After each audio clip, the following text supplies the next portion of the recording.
คุณวาจาตโนคุณำผู้มีความดีจงรักษาความดีของตนไว้บุญใดของข้าพเจ้าผู้ไหว้อยู่คำว่าไหว้หรือนอบน้อมด้วยกายวาจาใจซึ่งพระรัตนตรัยพระพุทธรัตนะพระธรรมรัตนะพระสังฆรัตนะพระรัตนตรัยนั้นเป็นสิ่งที่ควรบูชาสักการะเคารพนับถืออย่างเดียวเท่านั้นบุญที่เกิดโดยการกระทำเหล่านี้ขออนุภาพแห่งบุญนี้ขอให้อุปัฏวะอันตรายทั้งหลายจงหายไป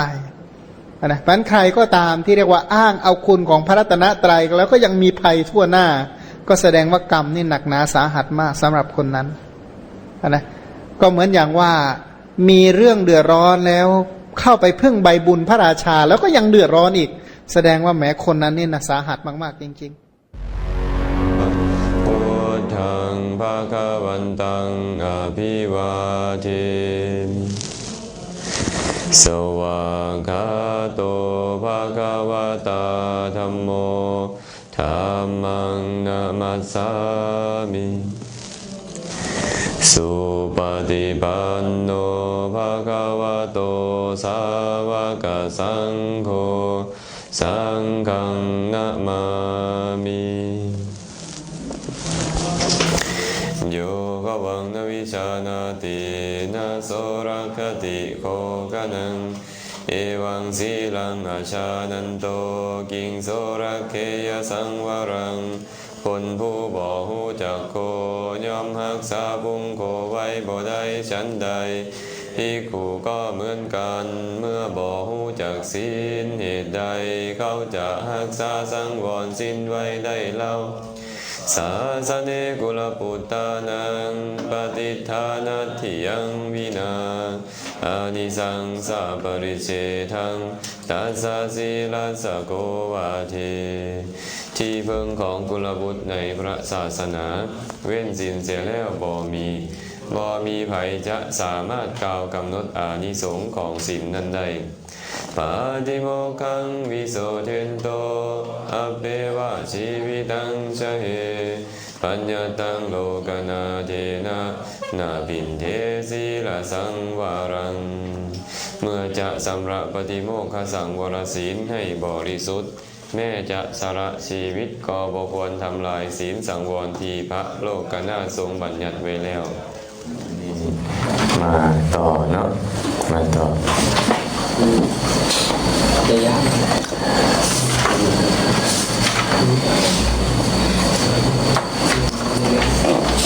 เมื่อก่อนหน้าเขาเรียนเรื่องอย่างอาจารย์เสีย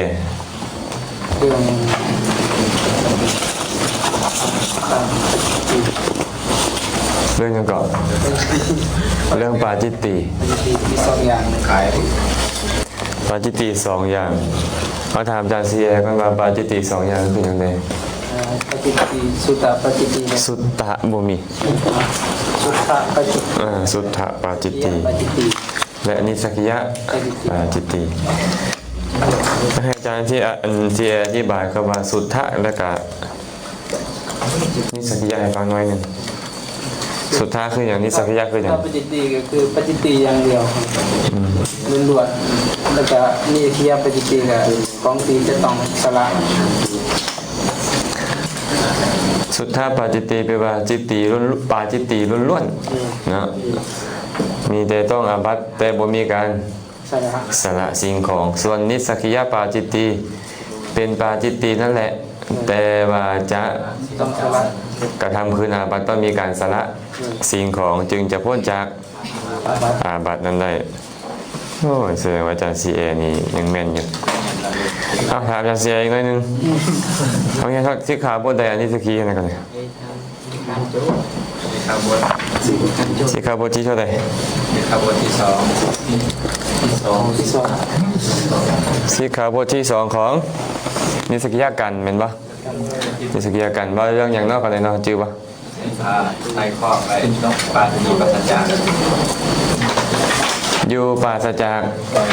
ไตรจีวรร่วงราตรีเนาะเอาพร้อมกันดู นิธิตาจีวรสมิงภิกขุนาอุปาตสมิงกะทิเนเอการัตตัมปีเจภิกขุติจิวเรนะวิปวาเสยะอัญญตระภิกขุสัมมุติยานิสักขิยังปาจิตติยังภิกขุใดเมื่อจีวรสำเร็จแล้วกฐินดอกแล้ว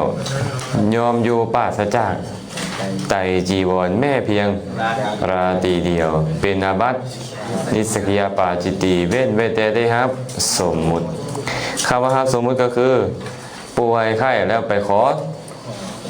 สมมุติจากพระสงฆ์ว่าให้อยู่ปราศจากไตรจีวรได้ทีนี้การอยู่ปราศจากไตรจีวรมีหัวข้อที่สำคัญหลายหัวข้อกันเลยสถานที่เกี่ยวกับสถานที่อยู่หมู่บ้านเป็นแนวใดอยู่นิเวศก็คือบริเวณเฮือนเป็นอะไรจังซี่เป็นต้นเมื่อนั้นเราได้ว่าไปเรื่องของการอยู่ปราศจากเป็นบ่หากว่าราตรีคืออรุณขึ้นในที่อื่นจากสถานที่เก็บจีวรจะเป็นอาบัตินิสกิยาปาจิตติเมื่อนั้นครับว่าเรื่องหมู่บ้านอะไรเป็นบ่ไอ้พวกนี้เราต้องทนคืนบ่หมู่บ้านกันไหนหมู่บ้านหรือเมืองก็ตามแหละที่ซื้อว่าหมู่บ้านนี่นะก็คือสถานที่ชีมีเฮือนหลายหลังเอิ้นมาหมู่บ้านเนาะหมู่บ้านนี่นะเพิ่นบอกว่ามีตระกูลเดียวก็ได้มีหลายตระกูลก็ได้คำว่าตระกูลเดียวก็คือเป็นของผู้เดียวครอบครองเนาะเอิ้นว่าหมู่บ้านมีตระกูลเดียวในบ้านผู้เดียวนั่นแหละที่เราครอบครองดูแลอยู่เรามีสิทธิ์เก็บส่วนอีกอย่างทั้งหมดนะอุปจาระต่างกันคือหมู่บ้านที่มีอุปจาระต่างก็คือหมู่บ้านที่มีหลายคนเป็นเจ้าของเพิ่นบอกว่าหมู่บ้านมีอุปจาระเดียวของตระกูลเดียวนี่นะหากมีหัวอ้อมเก็บจีวรไว้ในหมู่บ้านก็ต้องอยู่ภายในหมู่บ้านนั่นแหละหากว่าหมู่บ้านมีอุปจาระแยกกันคือหมู่บ้านของตระกูลเดียวก็จริงแต่ว่าบ่มีหัวอ้อมเก็บจีวรไว้ในเฮือนหลังใดต้องอยู่หลังนั้นหรือบ่ละหัตถบาทจากเฮือนหลังนั้นถ้าหากว่าหมู่บ้านที่เป็นของตระกูลเดียวได้ทีนี้ของต่างตระกูลนี่แหละของต่างตระกูลมีหัวอ้อมก็ตามเนาะเก็บจีวรไว้เฮือนหลังใดต้องอยู่เฮือนหลังนั้นหรืออยู่ภายในหอประชุมหรือหิมประตูบ่ละหัตถบาทของหิมประตูนั้นแสดงว่าเขาเก็บจีวรไว้วันใดจะต้องอยู่บริเวณเฮือนหลังนั้นหรือว่าหอประชุมบ่กะหิมประตูเห็นบ่หรือว่าบ่ละหัตถบาทจากห้องที่เก็บจีวรอันนี้ขอผ่านไปเลยในรายละเอียดต่างๆหมู่บ้านที่ตั้งตระกูลบ่เนี่ยตั้งตระกูลนั่นแหละแต่กะบ่มีหัวอ้อมนำอีกเก็บจีวรไว้เฮือนหลังใดต้องอยู่เฮือนหลังนั้นเท่านั้นหรือบ่ละหัตถบาทจากเฮือน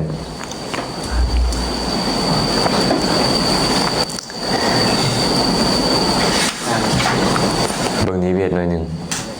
เข้าใจคำว่านิเวศป่ะนิเวศก็คือทิวนะนิเวศก็คือทิวเฮือนของตระกูลหนึ่งเดียวกันเลยมีห้องอ้อมไว้มีห้องใหญ่ห้องน้อยเก็บจีวรไว้ในเฮือนต้องอยู่ภายในเฮือนนิเวศนี่ว่าเรื่องเฮือนแล้วกันเนาะเก็บจีวรไว้ในเฮือนต้องอยู่ภายในเฮือนถึงจะมีหัวอ้อมก็ตามเฮือนของตระกูลเดียวนั่นแหละหากบ่มีหัวอ้อมเก็บจีวรไว้ในห้องใดต้องอยู่ในห้องนั้นหรือบ่ละหัตถบาทจากห้องนั้น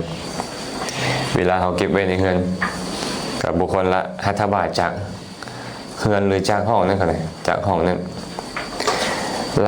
ลายตระกูลบ่เนี่ยมีเจ้าของหลายคนสมมุติว่าเป็นโรงแรมเนาะโรงแรมนี่เขาห้างเขาเอิ้นอย่างกับบริษัทเขาเอิ้นอย่างมีหลายๆคนมหาชนป่ะจำกัดมหาชนป่ะ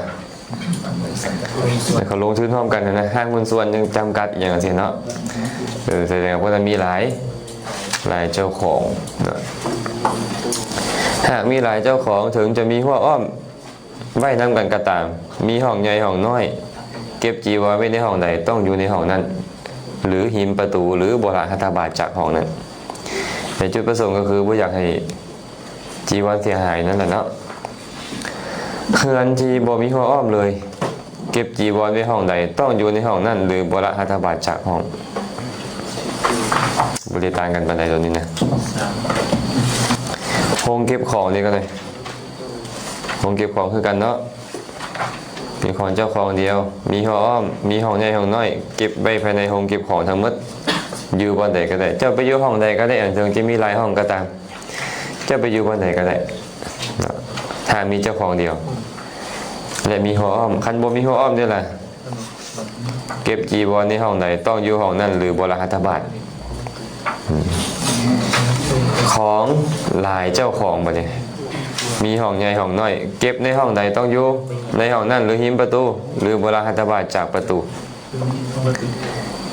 บ่จำเป็นต้องว่าถึงบ่มีหัวอ้อมเลยแม่นบ่คันบ่มีหัวอ้อมก็ต้องอยู่ในห้องบ่ละหัตถบาทจากห้องนั้นพร้อม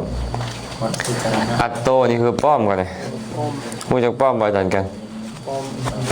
ป้อมเป็นไงป้อมมนบ่หรือจังไดบ่ป้อมก็คือป้อมยามนะป้อมยามเคยเห็นบ่อันเขารัดรถบ่ใส่หมวกกันน็อกนะแต่ว่าบ่แม่นลักษณะเป็นนั่นดอกสมัยก่อนนะแต่อันนั้นเกินว่าป้อมนั่นนะป้อมตระกูลเดียวเก็บจีวรไว้ในภายในป้อมต้องอยู่ภายในป้อมมีหลายห้องก็ยากคันของหลายตระกูล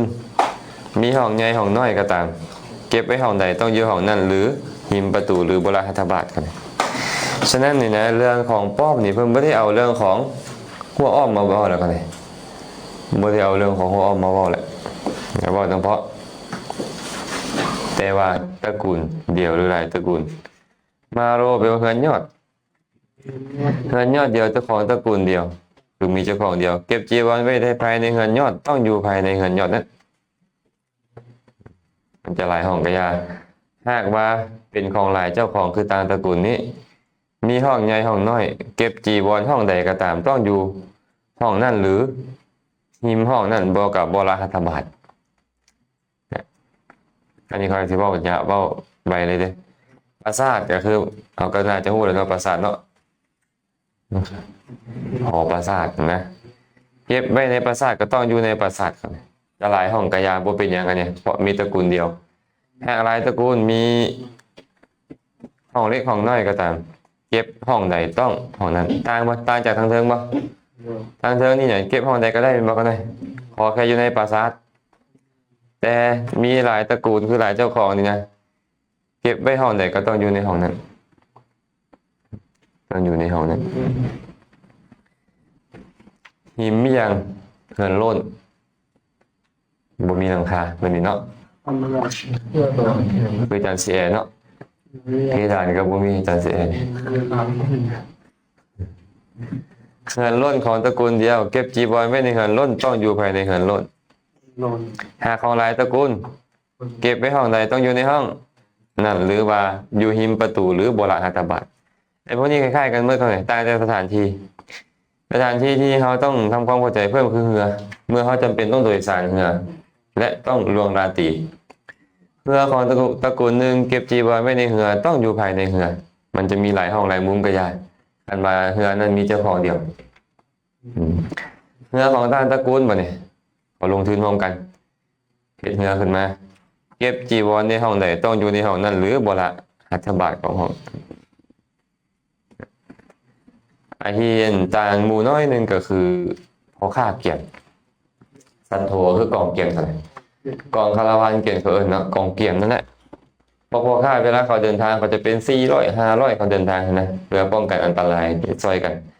หมู่เกียรติของตระกูลเดียวสมมติว่าตระกูลเนี่ยอย่างเช่นอนาถาปิณฑิกาเศรษฐีเดินทางไปก็เอาเกียรติไป500เล่มเกียรติเลยเป็นไปของตระกูลเดียวแม่นบ่ต้องบ่ละ7 อปันดรด้านหน้าหรือด้านหลังและด้านข้าง1 อปันดรคำว่าอปันดรอยู่รวมในเขียนไปแล้วเนาะอปันดรนึงแปลว่าระหว่างอภันตระนี่ในระหว่างอภันดรเนี่ยอภันดรนึงมี28 ศอก28 ศอก28 ศอกนี่เท่ากับจักเม็ดเท่าไหร่ 14 เมตรคันคูณ7เข้าไปเด้7 8 5 10คิด6ชื่ออะไรชื่อ5 7 2 14 14บวก5เป็น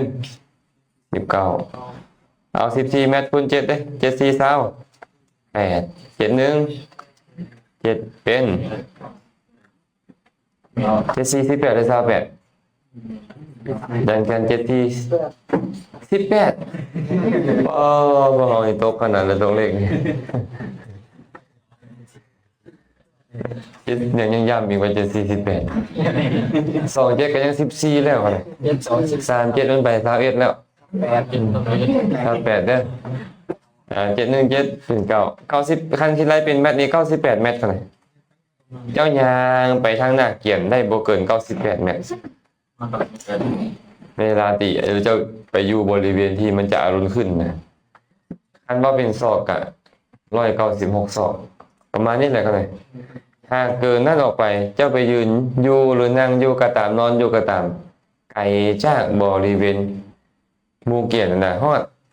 100 เมตรขึ้นไปฐานนั้นเป็นนิสเกียมปาจิตตีนะทางข้างอัปปันดอนนึงกับ14 เมตรอยู่ทางข้างได้ขนาดไหนแต่ว่าทางข้างได้แค่14 เมตรออกจากกองเกียนไปนะเข้าใจบ่ซุนมันจะตายจากเฮือนอุปจาระเฮือนแล้วเนาะคันว่าหมู่เกียนไปในหมู่บ้านได้อย่างอันนี้เขาเลยบอกว่าเด้อหมู่บ้านก็มี2แบบเห็นบ่หมู่บ้านที่มีการสวดอภิปราสสีมาได้บ่ได้บ่หมู่บ้านสวดอภิปราสสีมาบ่ได้คือเก่าว่ะเป็นหยังบ่ได้มีการสวดแต่ว่าทำเก็บอยู่เพราะเพิ่นมีคำว่าเปตวาเพิ่นว่าเปตวานะคามันจะมันบ่คามันจะคามูคามูปะจารันจะเว้นเห็นบ่เว้นซึ่งหมู่บ้านนำอุปจาระของหมู่บ้านนำฉะนั้นหมู่บ้านนี่นะจึงบ่เป็นเด่นปราศจากไตรจีวรได้ถึงจะสมมุติมหาสีมาก็ตามเนาะแต่ว่ามีหมู่บ้านประเภทหนึ่งเขาสวดมันมหาสีมาเอาไว้แล้วแล้วมาตั้งหมู่บ้านตามหลังหมู่บ้านแบบนี้ก็อยู่ปราศจากไตรจีวรได้เขาสวดก่อนจะมีหมู่บ้านครูบาสีมาจะหายย้อนอย่างสีมาจะหายย้อนอย่างเหตุจะประการ2ประการ1สวดถอน2ศาสนาอันตรธาน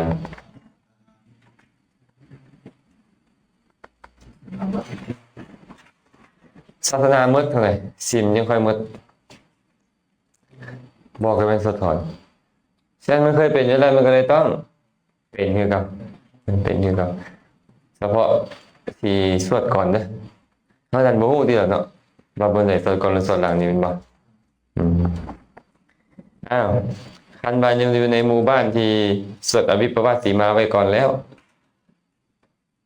อยู่ปราศจากได้เนาะถึงว่าหมู่เกียรตินั้นจะไปแบบใดก็ตามแต่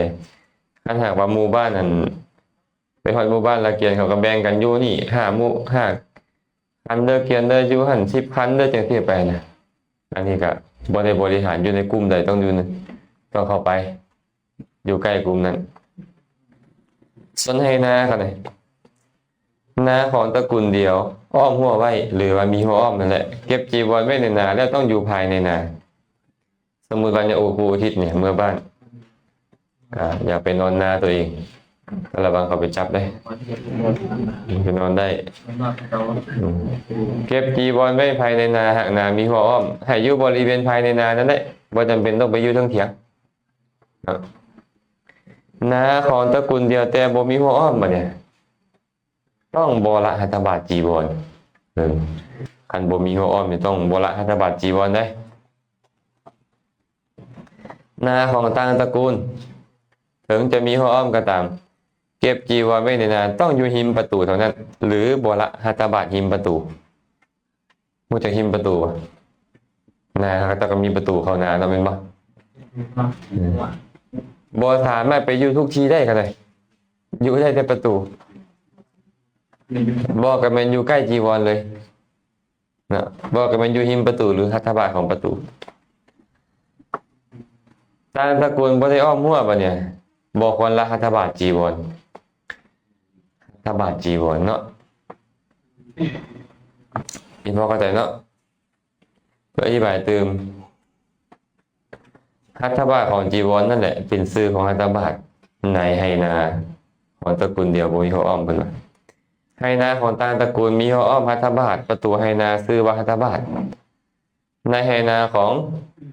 ตระกูลชีมีหัวอ้อมนี้ทานอยู่ที่อื่นไกลจากประตูได้ถ้าอยู่ที่อื่น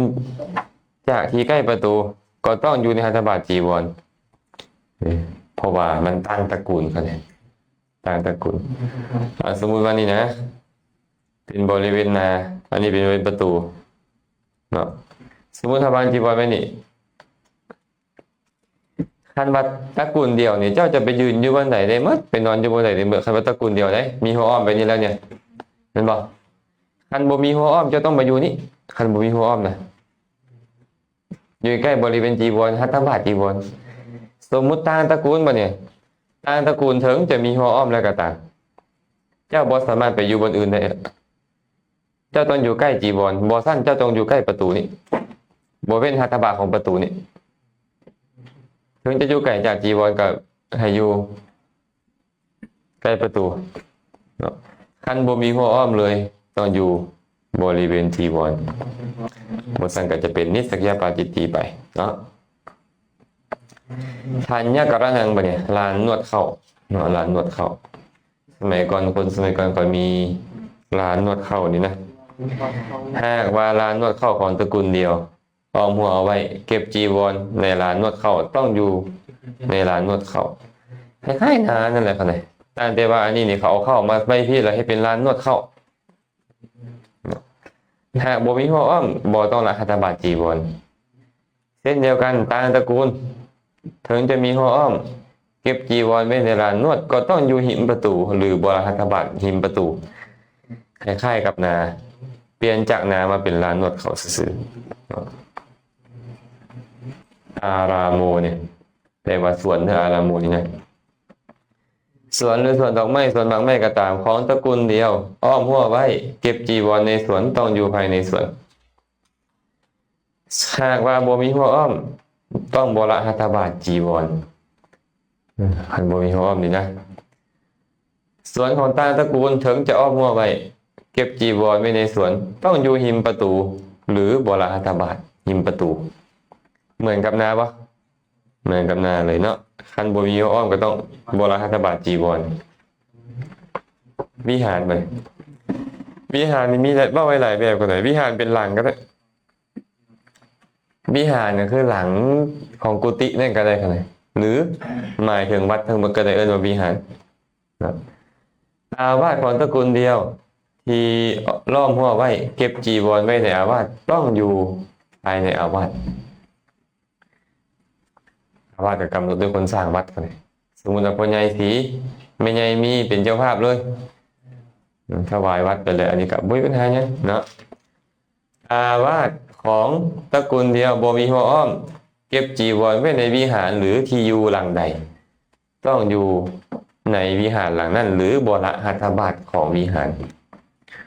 คือวัดเฮานี่สมมุติทั้งหมดเอิ้นวิหารเลยวิหารมี2แบบได้วิหารที่เป็นกุฏินั่นเลยกับอย่างนึงเป็นที่อยู่เลยนะไอ้วิหารที่หมายถึงวัดนี่เลยกับอย่างนึงอุปจารสีมานี่นะคันสมมุติว่าวัดป่านาขามนี่นะมีคนเดียวถวายและมีกำแพงอ้อมไปนี่เก็บจีวรไว้บนใดบนหนึ่งแล้วไปอยู่ใส่ก็ได้แต่เขาดันมอบถวายหลายคนที่ดินที่เนี่ยแปลงเนี่ยถึงจะมีหัวอ้อมอยู่ในกุฏิหลังใดก็ต้องบริเวณนั้นเนาะหากต่างตระกูลมาเนี่ยอ้อมไม่กระยาต่างตระกูลนี่นะอยู่วิหารหลังใดก็ต้องเอาจีวรเก็บไว้ในวิหารหลังใดก็ต้อง อยู่หิมประตูหรือว่าอยู่วิหารหลังนั้นหรือโบราณหัตถบาทจากหิมประตูนี่หิมประตูของวิหารท่านบ่มีหัวอ้อมเลยก็คือกันนั่นเองเพื่ออธิบายเพิ่มว่าคำว่าวิหารนี่นะอาจารย์ทั้งหลายกล่าวว่าหมายถึงอาวาสคือวัดทั้งหมดเลยจะมีหัวอ้อมหรือบ่มีหัวอ้อมก็ตามส่วนในพระบาลียัสมิงวิหารีในวิหารใดเนี่ยหมายถึงเรือนที่พักกุฏิหลังหนึ่งนั่นเองฉะนั้นวิหารจึงแปลว่าวัดก็ได้จึงแปลว่ากุฏิก็ได้ในวิหารนี่นะที่พักนั่นแหละอาการที่เป็นอาวาสของตระกูลหลังเดียวให้กำหนดด้วยบุคคลผู้สร้างวัดแม่กุฏิก็คือกันผู้ใดสร้างถวายก็คือกันเลยคำว่าวิหารโรหมายถึงอุปจารสีมาก็หมายถึงวัดนั่นแหละอุปจารสีมาถ้าบาลีหมายถึงในพุทธพจน์นะในวิหารใดตัดหมายถึงสถานที่ภายในบริเวณเป็นต้นของอาวาสนั้นอาวาสเป็นของตระกูลเดียวหรือหลายตระกูลกำหนดด้วยบุคคลผู้สร้างวัดในวิมติวิคิโนทนีดีกาเพิ่นย้ำไว้ในนี้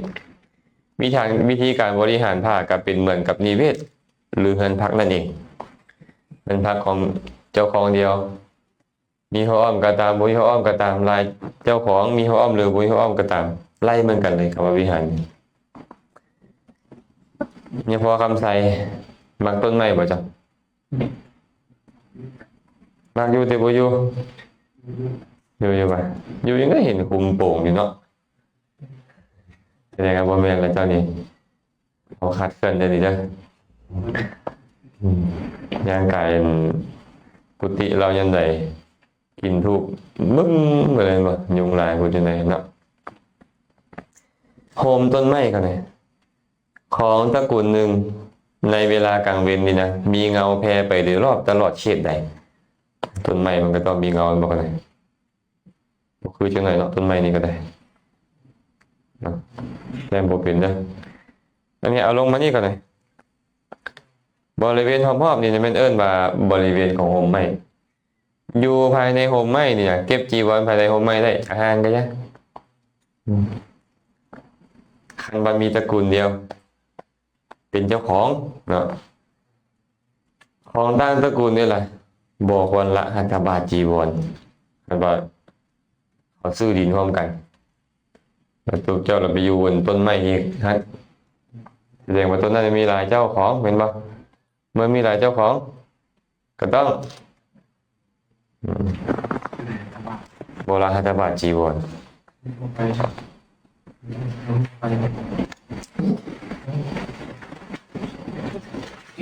อธิบายเพิ่มเลยหนึ่งเพื่อนมา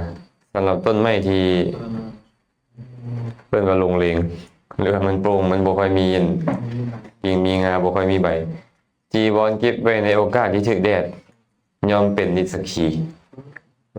เอาแต่โฮมเด้อมันบ่เอาแดดนั่นได้เพิ่นว่าวันที่มีแดดมันก็เป็นวันนิสกีเพราะฉะนั้นสำหรับต้นไม้เช่นนั้น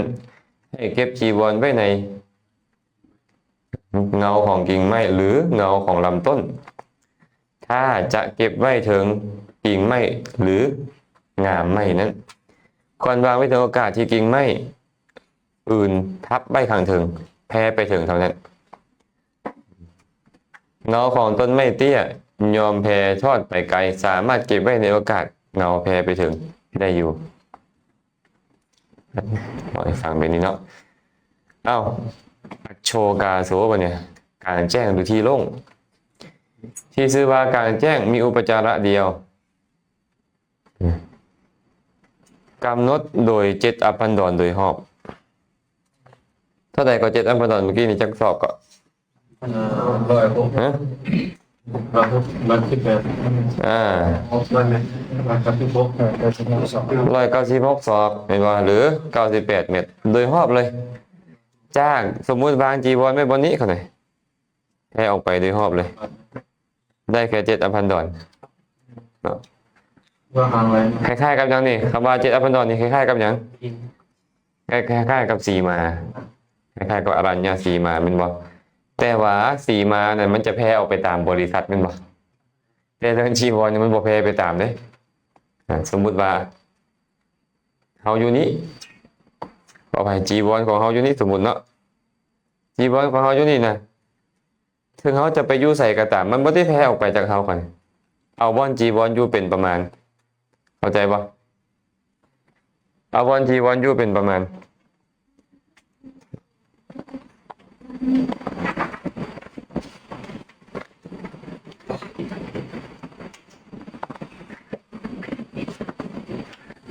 มาต่อนะเข้าใจเขาไอ้7,000 ดอลลาร์เขาเลย7,000 ดอลลาร์คำว่าปลาที่ใส่เป็นสีมาเนี่ยเอาแบบไหนอันนี้สำคัญอยู่เลยบเป็นปลาซุ่มซนทางไหนกันเลยนี่คำว่าอาคามะเกอารัญญเกหมายถึงอาคามะเกอารัญญเกเนี่ยในป่าบ่อมีบ้านอธิบายว่าปลาที่ชื่อว่าอาคามะกังเนี่ยบ่อมีบ้านเนี่ยยอมหาพบได้ในป่ามีโด่งดิบเป็นต้นหรือพบได้ในหมู่เกาะท่ามกลางมหาสมุทรอันบ่ได้ไปทางที่ไม่ได้เป็นทางเที่ยวของพวกชาวประมงป่าโด่งดิบเป็นยังไงครับป่าโด่งดิบนี่ก็ได้บ่มีผู้ใดไปทางไปแผ่วไปเฮ็ดหัวเฮ็ดสวนเป็นป่าโด่งดิบนะคำว่าทางทะเลนี่ก็คือบ่มีผู้ใดสามารถเดินทางไปพายเรือไปแล้วกลับมาทันในมือหนึ่งได้จะเอิ้นป่าเป็นป่าเว้นกับปั๊มพอกันเนี่ยอุปจาระปลานี่นับเก็บปลาไล่กันก็ไล่จากเขากำหนดนั่นแหละเขากำหนดปลาทอดใส่ก็คือว่านั้นกระบอนนี้บ่ขึ้นกับบ้านใดเป็นของหลวงสินะไม่ใช่ผู้เอาไว้ไม่ทอดใส่กับว่านั่นแหละในห้างจันทร์บู๊เนาะอาจารย์บู๊ขนาดนั้นเป็นบ่มันนอกจากว่ามีดินของเท่ากอเท่าขอเขาไปล้อมไว้แล้วสมมุติอันภูเขาควายซะบ่ผิดแต่เท่ากอเท่าขอเขาเราไปล้อมดินเท่านี้เกิดให้แหละบริเวณของปลาเท่านั้นแหละ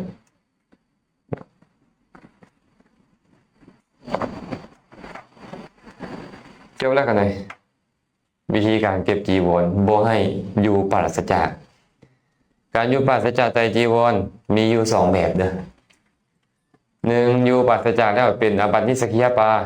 จิตตีก็คืออยู่ปราศจากราตรีแต่มีกรณีนึงคือเขาเข้าไปในบ้านแล้วก็เอาจีวรไปนำเป็นบ่เขาได้ไปเบิ่งหลายทีเลยโดยที่สุดไม่แต่การสละจีวรนี่นะแม้ในการสละจีวรนี่นะคันจีวรเป็นนิสกีแล้วนี่เพื่อนยังไม่ให้ออกไปในหมู่บ้านเพราะเหตุใดเพราะมันนุงบ่ได้มันจะเป็นอาบัติทุกกฎเมื่อนุงสังฆาติไปนะนั่นแสดงว่าไปบ้านต้องโฮมสังฆาติซ่อนกันเลยคันไปเบิ่งปาฐะนี่เห็นนะเดี๋ยวทั้งรวมเขาได้ที่ให้เบิ่งอีกนิดนึงเนาะธาตุมาไปคือเฮานี่บ่ได้เป็นบัตรสมมุติแล้วนี่คันเราตามปาฐานนั้นเด้อเบิ่งนี้ก่อนหลังจากผ้าเป็นนิสกีแล้วนี่นะอย่าลืมได้ผ้าเป็นนิสกีเด้แต่อาบัติบ่เป็นอาบัตินิสกีแล้วเด้อาบัตินิสกีเก็บเห็นบ่เก็บใบที่อื่นเกินราตรีเป็นนิสกีไปแต่เจ้าบ่คันสละมาใส่สอยจะเป็นอาบัติทุกกฎบ่ได้เป็นอาบัตินิสกีได้จีวรเป็นนิสกีไปแล้วยังบ่ได้สละใส่สอยต้องทุกกฎแน่นอนจีวรเป็นนิสกีแล้วกันไหนสำคัญว่าอยู่ปราศจากแล้วขออภัยจีวรบ่ได้อยู่ปราศจากเอาตัวนี้กันนะมันยังบ่คันอยู่ปราศจากนั่นเดียวเนี่ยแต่ตัวเองเข้าใจว่าปราศจากยังใส่สอยอยู่ต้องทุกกฎจีวรยังบ่ได้อยู่ปราศจากเลยมันอยู่ปราศจากหรือบ่ปราศจากนี่นะบ่แน่ใจต้องประตูกฎยังใส่เพราะต้องบัดเพราะฝืนกระทำคันมันยังบ่ปราศจากสำคัญว่าบ่ปราศจากใส่สอยจึงบ่ต้องอาบัติในพระบาลีที่บอกว่าบ่ได้สละนี่นะบริโภคต้องอาบัติทุกกฎนี้ถ้าภิกขุประกอบความเพียรบำเพ็ญเพียรตลอดคืนจนแจ้งใส่ใจว่าจะส่งน้ำในเวลาใกล้หุงจึงออกไปวางจีวร3 ผืนไว้ถึงแม่น้ำแล้วลงสู่แม่น้ำ และเมื่อภิกขุนั่นกำลังอาบอยู่นั่นแหละอรุณขึ้น เป็นนิสกีเขานะสมมติอาจารย์แกนวิชาอาบน้ำนี่เขาจะบรินุ่งผ้าอาบน้ำคือพวกเขาได้สารผืนเขาจะบริหารดีเขาเลยเขาจะแก้ผ้าแล้วก็ถอยหลังลงน้ำบ่โตนได้เขาเลยบ่คือบ่ตุ้ยเด้อตุ้ยเด้อ กินข้าวเนี่ย บ่ตุ้ยนี่โว้ยขึ้นไปชั้น2พุ่นน่ะวิธีการลดน้ำอันนี้คันเล่นน้ำเป็นอาบัติทุกกฎก่อนเข้าใจครับว่าอาบน้ำกับเล่นน้ำบ่ต่างกันไปไหนอาบน้ำกับเล่นน้ คนเลือกต้อง ำเล่นนี่บ่อาบก็ได้นะข่อยเนาะ เอาต้อง อาบนี่บ่เล่นก็ได้บ่ หาท ไม่ว่าอาจารย์สิเอ ำร้อย คันเล่นน้ำที่มันเลิกเพียงคอตีนลงไปปกหลังตีนลงไปเลยเป็นอาบัติปาจิตตีเล่นน้ำที่ได้ก็หันสมมุติว่าครูบาตุ้ยเอาน้ำไปเจาะนี่มาเป้าเล่นเป็นอาบัติทุกกฎ นอนดิน บ่พ้นจากอาบัติเพราะการละเล่นมันบุคคลแสดงว่าการอาบน้ำของเพิ่นต้องเฮ็ดเป็นเนาะถามว่าควรเฮ็ดแบบใดซะนะเมื่อมันเป็นนิสกีแล้วนี่นะเพิ่นก็เลยอธิบายว่า ถ้าเขาขึ้นมาแล้วนุงจีวรยอมต้องถูกกฎเพราะบ่มีการสละจีวรแม่นบ่เป็นนิสกีแล้วเนี่ยคันว่าเจ้าบ่สละจีวรก่อนเจ้านุงเจ้าก็จะเป็นอาบัติทุกกฎแต่ถ้าเจ้าเปลือยกายไป แม่การเปลือยกายอย่างนั้นก็ต้องอาบัติทุกกฎคือกันเอ้าเจ้าเปลือยกายไปก็บ่ได้บ่นี่สมมุติว่าเนี่ยกูอุทิศนี่ย่างห้อยตรงเต็งมาขอสละได้ขนาดจีวรเป็นจังได๋ล่ะมันก็บ่คือบ่กันน่ะเพิ่นก็เลยตอบว่าบ่ต้องเด้อย้อนหยังจึงบ่ต้องอาบัติคันนุ่งจีวรทั้งๆที่จีวรนั่นเป็นนิสกีแล้วนะเขาตั้งอยู่ในฐานะภิกขุมีจีวรหายพอจีวรเสียหายนี่สามารถขอจีวรนำคารวะกันยังได้เป็นบ่แม้แต่เขาดึงใบไม้มาปกความละอายกันยังได้เป็นบ่เพราะจีวรละนั่นเป็นของบ่ควรใช้สอยตราบเท่าที่ยังบ่พบภิกขุอื่นแล้วทำวินัยกรรมมันบ่ควรใช้สอยเด้คันยังบ่คันมีการสละก่อนแล้วแสดงอาบัตินี่นะและชื่อว่าสิ่งที่บ่สมควรแก่ภิกขุผู้มีจีวรหายก็บ่มีอันใดที่บ่มีเสียนบ่ควรแก่เขาเมื่อเขาจีวรหายแล้วกระโปะก็ต้องเอามาปิดแม่นบ่กันเลยได้ใบไม้ก็ต้องเอามาปิดอวัยวะที่มีความละอายแม่นบ่เพราะฉะนั้นเขาจึงควรนุ่งผืนหนึ่งเอามือถือ2ผืนไปสู่วิหารแล้วก็ทำวินัยกรรมแสดงว่านุ่งสบงไว้เด้ออย่างน้อยให้นุ่งสบงและจับเอาจีวรกับสังฆารไปวัดเพื่อทำวินัยกรรมนี่แสดงเขาเห็นบ้างอย่างไรกันนะตอนทำวินัยกรรมนะถึงจะบ่ได้นุ่งจีวรกับบ่ได้เสียหายเพราะตอนนี้เขาบ่มีจีวรแม่นบ่หากวิหารอยู่ไกลในระหว่างทางมีพวกชาวบ้านสัญจรไปมาเพิ่นบ่ได้ไปเปิดโตใส่อันคารวะได้เขาเด้อเห็นบ่เดี๋ยวพอเปิดอย่างนี้อยู่บ่เขาบ่ได้ไปเปิดเอิกซะเลยเอาให้สักลายมากับเปลือกบ่เห็นนั่นเสียงประมาณหลายแล้วก็อยากโซ่ได้นึงบ่แม่นจังซั่นเด้อมันลายยันหาแถวลายเสือไอ้ซั่นบ่ได้เขาพบพวกชาวบ้านเหล่านั้นควรนุ่งผืนหนึ่งห่มผืนหนึ่งต้องปกปิดเขาเลยปกปิดกายบ่แม่นสิปล่อยตัวไปบ่ได้เด้อเขาเลยวางผืนหนึ่งไว้ถึงบ่าแล้วเดินไปพาสังฆาก็ไปถึงบ้านนั่นแหละถ้าหากบ่พบภิกขุผู้ที่ฮักใคร่กลมเกลียวกันในวิหารภิกขุทั้งหลายไปบิณฑบาตเสียมีแต่องค์ที่บ่ค่อยถือกันปานครูบาตุ้ยกับวันนาสมมุติจังซี่เนาะค่อยถือกันสินะสมมุตินะก็ไปหาองค์อื่นก่อนแต่องค์อื่นนั้นไปบิณฑบาตภิกขุวางผ้าสังฆติไว้ภายนอกบ้านนั่นแหละไปสู่หอฉันสมัยก่อนเขาจะคิดว่าอยู่วัดเฮาได้เด้อสมัยก่อนหอฉันเขานิยมเฮ็ดอยู่บ้านเลยบ่ว่าจะเป็นพระองค์ใดองค์หนึ่งไปบิณฑบาตแล้วเขาไปฉันได้เลยเขาจะเตรียมน้ำฉันน้ำใช้สัญญาณโยมก็เตรียมอาหารให้อยู่นั่นอันนี้หอฉันเนาะเขาจึงมีพัดตักขวัตข้อวัดในหอฉันนั่นนะถ้าหอฉันในบ้านก็มีในวัดก็มีกันเลยอย่าจะไปคิดว่าหอฉันอาราม ก็สิอยู่บ้านนี่แหละอยู่วัดนี่แหละก็จะวาจั่งซั่นถ้าเข้าไปในบ้านเพื่อจะไปสู่หอสันต้องไปด้วยอุตราสงฆ์กับอันตราวาสกจะดุงสบงไปอย่างเดียวไม่ได้เลยในบ้านนี่นะเห็นว่าจะต้องปกกายให้เป็นปริมณฑลเข้าไป แล้วไปกระทำวินัยกรรมในหอฉันนั้นจื่อได้นี่ได้ฟังนำกันได้ถ้าภายนอกบ้านมีโจรภัยควรห่มสังฆติไปนำจื่อเนาะถ้าห้องสันครับแคบมีคนพลุกพล่านบ่สามารถจะเพื่องจีวรออกเฮ็ดวินัยกรรมในสถานที่สมควรข้างหนึ่งภิกขุควรพาภิกขุองค์หนึ่งไปนอกบ้านกระทำวินัยกรรมแล้วใส่สอยตามเดิมเถิดจีวรทั้งหลายเถิดเป็นอย่างเพื่อนจึงบอกว่าด้วยผ้าอุตราสงฆ์กับอันตราวาสกได้เฮ็ดวินัยกรรมแต่ถ้ามีโจรภัยควรโฮมสังฆาติไปคือผมบอกว่าเอาผ้าเทิงบาทแล้ววันนี้เนาะแม่นบอกบาทตอนอยู่อันบ่คันแม่นบ้านน่ะเบิ่งไหมเฮ็ดอย่างนี้เขาหน่อยผ้าเทิงบาไปแม่นบ่ตอนบ่มีบ้านบอกให้ผ้าเทิงบาไปเด้อบาทมาฮอดตอนเข้าไปในบ้านหอฉันแล้วเนี่ยเพิ่งโฮมสังฆาติไปนำเขาหน่อยก็เลยว่าตลอดว่าวิธีการที่เพิ่นแสดงให้เฮาเห็นนี่นะว่าการจะเข้าไปสู่หมู่บ้านแต่ละเทื่อเอาสังฆาติไปนำนี่มีวิธีการแสดงไว้อย่างเดียวก็คือห่มส้น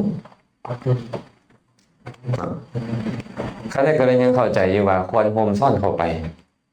คำบ่อยากห่มซ่อนเจ้าก็ต้องถอนอธิษฐานบ่ให้มันเป็นสังฆาติบ่ให้มันเป็นจีวรซะก่อนแต่อย่าลืมได้ละขันห่มซ่อนเข้าไปเจ้าก็ระวังนั่งทับจีวรเป็นอาบัตินั่งทับสังฆาติเป็นอาบัติทุกกฎอีกข้าเนื้อคาถามก็ว่านี่มีปาฐะนี่แหละที่เบ้าพอให้เข้าใจได้ว่าสังฆาตินี่เนี่ยเวลาเอาไปสู่บ้านนี่ควรที่จะโฮมไปบนเป็นคนที่จะวางถึงบ้าน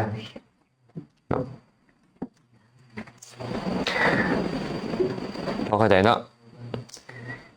ถ้าภิกขุทั้งหลายให้บาตรและจีวรในมือแห่งภิกขุหนุ่มทั้งหลายอันนี้บ่เว้าอันนี้เว้าเรื่องของจีวรเป็นนิสกีที่ไปบ่ทันกันสมมุติเราอาจารย์ไปกับลูกศิษย์เอาจีวรไปบ่ทันแจ้งก่อนกลางคืนนั่นนะจีวรก็เป็นนิสกีแต่ว่านิสัยบ่ขาดหากว่ายังมีความอุตสาหะในการนำไปอยู่สิเป็นว่าอย่างย่อยเห็นได้ตัวนี้แล้วกันหน่อยเนาะก็ลองไปพิจารณานำกันไปเบิ่งในข้อวัดโดยตรงนี่นะปินดาจาริกาวัดบ่ยังเป็นต้นนี่เนาะคนนี้เนาะเพิ่นก็จะบอกว่าเนี่ยตื่นเช้าขึ้นมามีการอุปถากครูบาอาจารย์บ่ก็ได้มีข้าวต้มถวายข้าวต้มแม่นบ่ปัดกวดให้น้ำล้างหน้าไม่สำระแค่วเป็นต้นนั่นแหละขอวัดนำอุปชาอาจารย์เนาะแล้วให้จังได๋ควรนำผ้าสังฆากับจีวรมาแนบเป็นสองสั้นถวายเพิ่นให้เป็นสองสั้นได้ล้างบาตรคือกรอกบาตรด้วยน้ำเปล่าเททิ่มให้ทางทียังเปียกอยู่หั่นแหละถ้าเวลาเอาเฮากรอกบาตรนี่บ่เป็นกรอกให้มันแห้งได้คั่นน่ะกรอกให้มันเปียกสมัยก่อนเฮาเข้าใจไปนี่เด้อว่าโดยส่วนหลายแล้วนี่นะครับเนี่ยพระเฮานี่ใส่บาตรดินบาตรเล็กมันบ่ค่อยมีก็ใส่น้อยนะเวลาติดนี่มันติดเลยเด้บ่ได้เคยใส่ก็จะฮู้ดอกสมัยก่อนเขาเลยเคยใส่เดือนเดียว3หน่วยบาตรเขาเลยแตกมันบ่เป็นบาตรแท้นะไปเอาไห้นะไห้เขาใส่อันกองกันนะครับมาตัดปากมันเนาะมันจ้อมบ่ได้ปากมันเนาะตัดปากมันเผาคั่นน่ะเผาครับบ่เป็นสร้างอันบ่เป็นสร้างหม้อนี่เนาะเผาแล้วก็เอาวายมาเคี่ยนวายทักไว้มันแตกนะล้างบาตรก็ได้เฮ็ดกันก่อนขอวัดได้ปฏิบัติขนาดเลยอย่ากระทบนี่กระแทกนั่นนะอย่าวางเทิงพื้นที่บ่มีเครื่องห้องอีหยังเสียเวลาที่จะยู่เข้าไปใต้เตียงก็ต้องรูปเบิ่งก็ได้ไปตามมันนึงก็แตกกันเด้มือไปบิณฑบาตขอวัดของการบิณฑบาตเขาจะเอาบาตรเขาไหนได้ข้างในบ่เอาบาตรห้อยคอขึ้นในครัวลิ้นเด้อ เขาก็จะเอาบาทเขาในจีวรไอ้พวกเขาซื้อมือเอาใจเขาเลยเอาสายมาห้อยคล้องคอเนาะเห็นปะบางคนก็แยะใส่บาทหน่อยหนึ่งย่างไปบ่ได้นี่ก่อนเลยเห็นสั้นบ่อันที่เอกเลยเปลี่ยนได้แบบนี้เนาะข้อวัดของการบิณฑบาตคือต้องเอาบาตรเข้าทางในจีวรเวลาที่ฮับบาตรเนี่ยต้องเปิดผ้าด้วยมือซ้ายยืนบาตรออกมาด้วยมือขวาใส่สองมือประคองครับเขาได้กับก๊อปปี้แบบเป๊ะเลยจับสองข้างที่ฮับเนาะหนักอันที่ปนี้ก็หน่อยมันประกอบได้เลยอันบาตรก็เลยถึงน้ำเท้าล่างเลยแตกเปาะตอนหน้าเจ้าเลยปากมันซีกออกกันเลยใครได้มันมีหวายได้มันมีหวายบาดแบบนี้นี่นะถ้าเขาบอกอกเลยนี่เขาติดเลยเขาติดแน่นเลยมันรูดกันเลยเห็นบดินจีที่เขาไปกอนะเป็นอย่างเขาซุปน้ำก่อนบ่อะไรมันดูแต่น้ำปูนไปเพิดนี่ปะเราก็ต้องซุปน้ำแล้วค่อยไปกอกันอันนี้การดินเผามันเป็นแบบนี้มันก็เป็นของมันแบบนี้ใช่เพื่อนก็เลยเห็นแบบนั้นขั้นตอนเพื่อนบอกเพื่อนจะบอกไปนี่เลยห่มผ้าซ่อนเอาผ้าไปจีบเข้ากันแล้วมอบให้อุปชาให้อาจารย์มันมีความประสงค์ให้เป็นประชาสมณะก็ต้องไปแบบนี้ตัวนี้น่าจะพอเข้าใจเนาะเข้าใจบ่อาจารย์เข้าใจ มา ครับตอนขณะบินบาตมันจะมีบริเวณแถวดินจัดสรรที่กำลังไปบินแล้วท่านนี้เลยเป็นเพียงทางผ่านซื่อๆเขาบอกว่าใส่บาตรไม่ได้ฮอดที่กำลังจะบินบาตรกำลังจะปล่อยเอาบาตรออกช่วงแถวนี้กำลังใส่ธงไปมาซื่อๆได้เลย เวลาเพื่อนเราเข้าไปเบิ่งโดยตรงจากขอวัดที่คุก่อนจะออกจากศีลสนาเป็นต้นเป็นบ่เก็บงำศีลสนาเนาะกราบไหว้ลานเจดีย์ลานศรีมหาโพธิ์เป็นต้นออกไปกำหนดว่าจะเข้าบ้านเดี๋ยวนี้แล้วเข้าสู่หมู่บ้านบดเกิบเห็นปะคนบดเกิบโฮมจีวรเนี่ยเป็นปริมณฑลเจ้าย่างไปได้กันยังบ่เข้าเขตหมู่บ้านนี่จะบ่ต้องโฮมจีวรเลยพอเวลาจะเข้าหมู่บ้านคือมันมีข้อวัดของเสกียวัดต้องโฮมผ่าเป็นปริมณฑลเป็นบ่กันมันผ่าเหียบห้อยไปในบ้านในระแวกบ้านนี่ไอ้ประมาณ100 เมตรเห็นปะหรือเกินก็100 เมตรนิดนึงก็ต้องโฮมเอาบาตรเข้าในจีวรเพิ่นบอกในตอนนั้นเลยไม่ได้บอกกันว่าสิบินตอนใดจังที่เอาบาตรออกไม่ได้บอกคือเข้าเขตของหมู่บ้านเนาะเอาเจ้าสำเร็จแล้วอันนี้ก็โอเคเนาะสำเร็จคิดแล้วหรือว่าบ่มีบ่สะดวกเพียงพอตอนเข้าไปเดินทุดงเลยอันนี้ก็เป้อันนี้ก็เป้เนาะนี่สอนเขาก็สอนยากอันสอนอันบาตรเข้าในจีวรนี่นะมันมีเหตุจำเป็นยังนั่นก่อนเลยแต่ควรเฮ็ดไม่ได้แหละก็เลยว่าน่าจะบ่ยากปานใดยากบ่อันสมสนุกบ่ยากเนาะเฮ็ดอยู่กันเฮ็ดอยู่เนาะบางทีมันหนักก็เลยไม่ใช่โอ้อันนี้มันโทษของคนมีลาภหลายกันเลยเนาะมันโทษของคนมีลาภหลายนะเวลาบินมาเช็ดเหลวไปทุ่งท่าอย่างนี้คันที่ออกจากหมู่บ้านแล้วก็สามารถใช้ได้กันเขาเศร้าบินทบาทแล้วพอบินทบาทเนี่ยเขาต้องบินไปทุกเฮือนมันมาบินไปตามลำดับเฮือนเนาะขณะเริ่มบินบาตรก็คือเราบินจัดสรรอะไรก็เลยแต่ว่าเริ่มบินบาตรตอนนั้นไปคอยเอาบาตรออกมาใส่ในจีวรตอนนี้เขาไม่ค่อยใส่กันเลยกันเป็นว่าบุบินทบาทกันนี้บุบินเลยเนาะเลยขั้นเขาใส่กันอะไรกันเอาออกมากันใส่ในจีวรนี้แล้วก็มันมีเหตุผลด้วยเนี่ยมีเหตุผลพอจะโดนเขาจึงใส่เถื่อนนึงบินกันอะไรก็เลยไม่ใจว่าบริบินทบาทกันมีคิดที่จะทำเราจะใส่ใจเอาเด้อ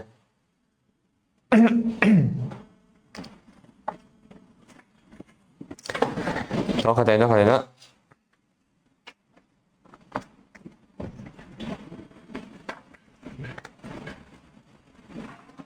เบิ่งอนาบัตนิดนึง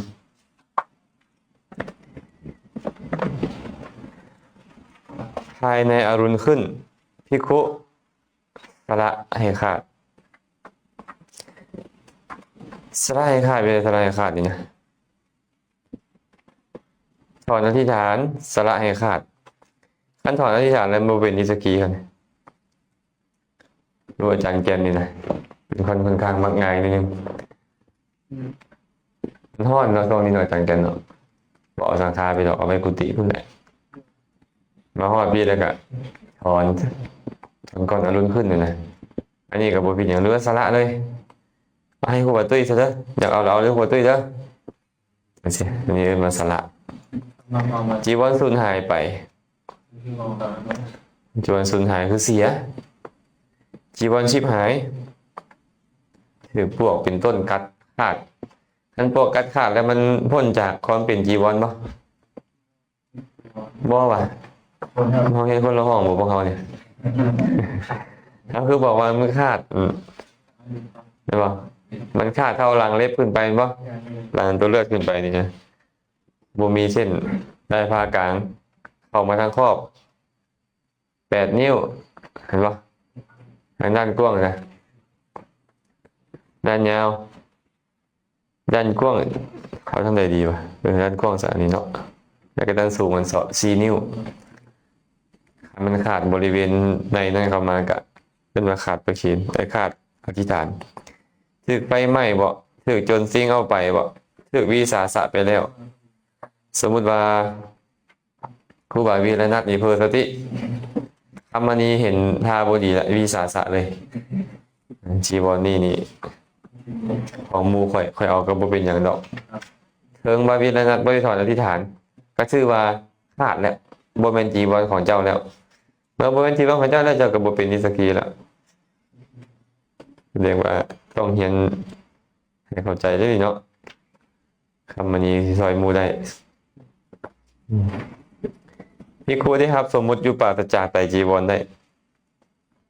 อันนี้ได้ครับสมมุติให้อยู่ปราศจากไตรจีวรได้ภิกขุบ้าเป็นไงคนบ้าเนี่ยบ้าสำใดสำพวกเขาเนี่ยนะบ้าบ่เอาบ่บ้าจังไดโกรธคือโง่โมโหคือบ้าเพิ่นว่านะบ่ทันแม่นแต่บ่ทันแม่นเนาะต้องสำใดอาจารย์สิจังเอิ้นบ้าต้องบ่มีสติเลยบ่ฮู้หยังทุกคนบ่ฮู้หยังเลยเนาะ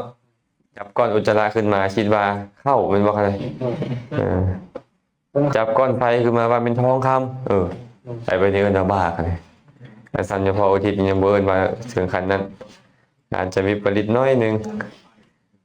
วิปริตบ่พวกเขานี่เอากับของเฮาอยู่เนี่ยมันบ่เป็นของเฮาก็วิปลาสเดี๋ยวนี้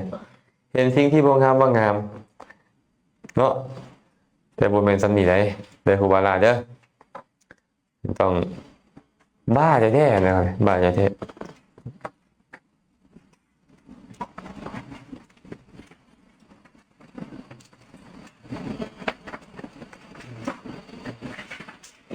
ในที่ขาบทนี้เพิ่นบอกว่า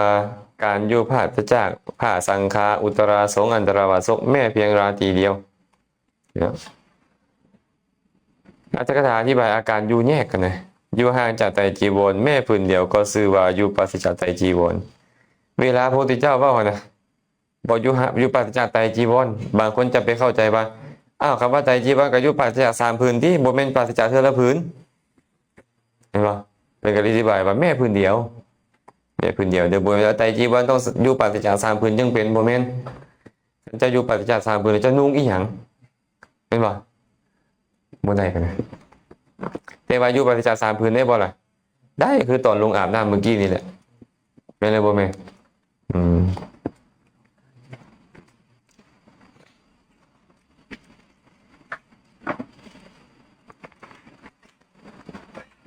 อันนี้เรื่องสีมาข้างในขอนั่นเลยจบแล้วข้างในมาเบิ่งสมุดฐานของสิกขาบทนี้เขาขายยกระดับเข้าพื้นเป็นวัดพื้น2 พื้นก็2 โตกัน3 พื้นก็3 โต ก็เป็นสองโตไปแต่ว่าแสดงอาบัตินั้นบ่จำเป็นแสดงเท่าละโตก็แสดงเท่าเดียวเลย สละออก สละกับสละเท่าเดียว และสละนี่บ่แม่นแต่สละตอนไหนอันสละรับหลังก็ได้สมมุติแบบเมื่อกี้นี่นะจีวรนั่นเอาไว้นอกบ้านพุ่นสังฆาสมมุติเนาะคันเขาได้เข้าไปในหมู่บ้านเราต้องเอาไปน้ำเป็นบ่สมมุติว่าเขาบ่ได้เข้าไปหมู่บ้านเขาเข้าไปในวัดนั่นแหละแต่ว่าเขาบ่ได้เอาจีวรไปนำเนื่องจากว่าเขามีสบงกับจีวรแล้วนะบ่เอาสังฆาติไปนำสละสังฆาตินำเลยก็ได้สละรับหลังก็ได้แต่ว่าการมอบให้รับหลังก็ได้คือกันเพราะจีวรอยู่ทางหลังเอ้ยว่ารับหลังในวิหารนี่ซื่อๆสิกขาบทนี้นี่นะเหมือนกับสิกขาบทที่ผ่านมานั่นเลยต่างกันแต่ว่าในสิกขาบทนี้มีการบ่ถอนอธิษฐานเป็นอากิริยาอากิริยามักคู่กับหยังโนขออภัยอาจิตกะมักคู่กับโนสัญญาวิโมกข์สิกขาบทนี้เนี่ยเจ้าบ่ฮู้ก็ตามว่าเจ้าอยู่ปราศจากมันก็เป็นอาบัติแล้วสมมติอาจารย์ซีเอเนี่ยบ่ฮู้เรื่องเลยก็ได้แล้วก็ว่าเอาจีวรไว้นอกหัตถบาทหรือนอกอุปจาระที่จะบ่เป็นอาบัติตัวเองดันเอาไว้นอกก็บ่พ้นจากอาบัติคือเก่าอาจารย์ซีเอจะฮู้หรือบ่ฮู้ก็ตามนั่งรับเดือนตอนหมู่ไว้พระสมมุติหรือว่าหมู่นั่งสมาธิปุ๊บกองก้นขึ้นรถจังซี่นะสมมุติเด้อ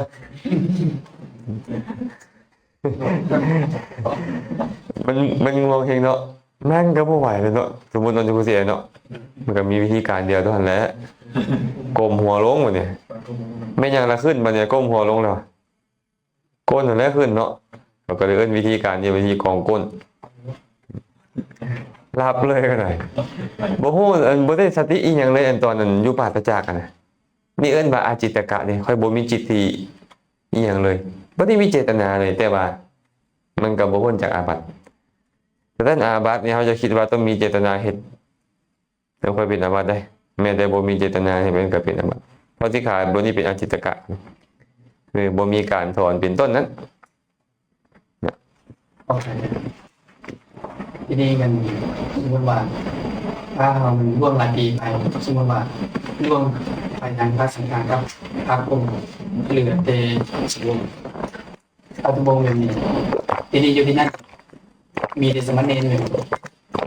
ได้จำสิ่งต้องถึงเข้ามาได้ก็เลยว่าอยากสละพระกรมให้สมณเณรแล้วเพื่อให้การเราคิดว่าสละค่าไปแล้วกับสมณเณรเป็นเจ้าของเป็นเจ้าถวายมันเกินพระเจ้าโมเป็นอาบัติในข้อนุ่มนั่นเป็นที่ไปแสดงว่าหลังๆกันดีในมือ มันบ่มีเว้าแบบนี้โดยตรงหรอกคือสละเนี่ยบ่เป็นสละแท้สละเป็นวินัยกรรมในการสละตัวนี้นี่นะแต่บางทีว่ามันจะขาดย้อนอย่างขาดย้อนการสละให้ขาดกันจะสละให้ภัยขาดไปมันก็จีวรก็สิว่าขาดไปแล้วเมื่อขาดไปแล้วนี่นะ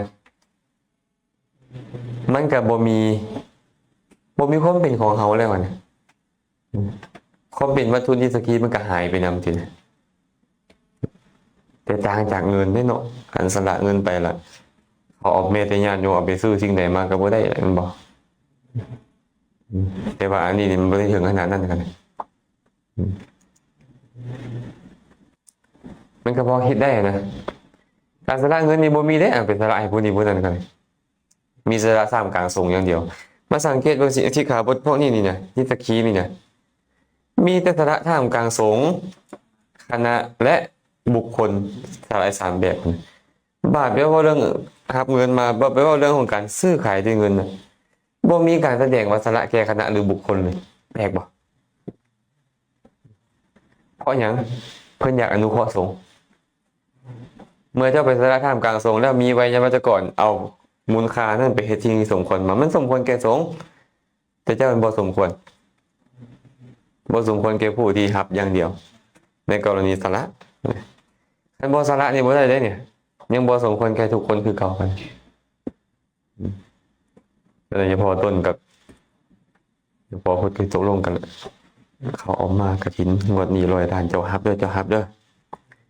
ผ้าป่างวดหน้าข่อยสิรับ ขอที่โซดาแต่จะได้บางเนี่ยกันหน่อยเขาซื้อดินมันไปประตูโค้งแล้วย่างเข้าวัดออกไปกับบ่ได้เดี๋ยวองค์หนึงไปซื้อปูนมาเทคอนกรีตเรียบร้อยเลยกันเลย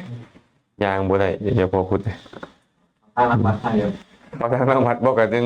ต้องเฮ็ดกันใดไม่ข้ามกำแพงกัน คือหมดเอาผักก็โอ้ยอะไร ไปก็เป็นอาบัติตลอดนะใช่ซอยเป็นอาบัติมาสร้างกุฏิวิหารก็เป็นอาบัติ ตรงกรณีน้ำฝนมันจะมีได้กี่คือในบางทีมันบอกว่าท่านสละนี่นะตายครับที่ผู้ตายได้กับบริโภคอะไรใส่ทอดอะไรพวกเรื่องกับบริโภคอะไรเราใส่ทอดได้ยุ่งเป็นอะไร อันตัวนี้นี่บ่เกี่ยวกับองค์อื่นเลยถ้านี่สละไปองค์เป็นขององค์อื่นก็ใส่ได้ไม่จำเป็นต้องเหมือนกับตัวนี้กันเลยแต่ว่าเขาก็ยังมีความคิดค้านอยู่ในตัวนี้นะบางทีบอกเลย7 มื้อไปแล้วมันเป็นยิสกีแล้วนะแล้วเขาเอาไปสละให้จวนแล้วไปขอทำจั่วจริงๆก็ยังมีความคิดมันอาจจะข้านกับพระบาลีที่เพิ่นบอกว่าขนาดสละท่ามกลางทรงนี่นะก็ยังองค์นั้นบ่สามารถแม้แต่จะใส่สอยบ่ว่าแต่บริโภคเลยใส่สอยเกี่ยวกับร่างกายนี่บ่ได้เลยแต่ได้ขึ้นมาใส่ผสมสีควรอยู่หรือว่าตามประชีพอย่างซี่นะแต่สารพระองค์อื่นนี่นะยังควรในการใส่เกี่ยวกับร่างกายเนี่ยเอามาทากายทาอย่างนั้นเภสัชหานะเนาะอันนี้ก็เห็นปาฐะว่าท่านเขาก็จะเบิ่งว่าตามปาฐะสิโดยว่าปาฐะของพระมหาปฐุมกับพระจบแล้วที่ข่าวบนนี้มีอย่างอีกปะองค์ใดก่อนมามือก่อนนี่นะซื้ออย่างเราก็ลืมซื้อได้เลยนะ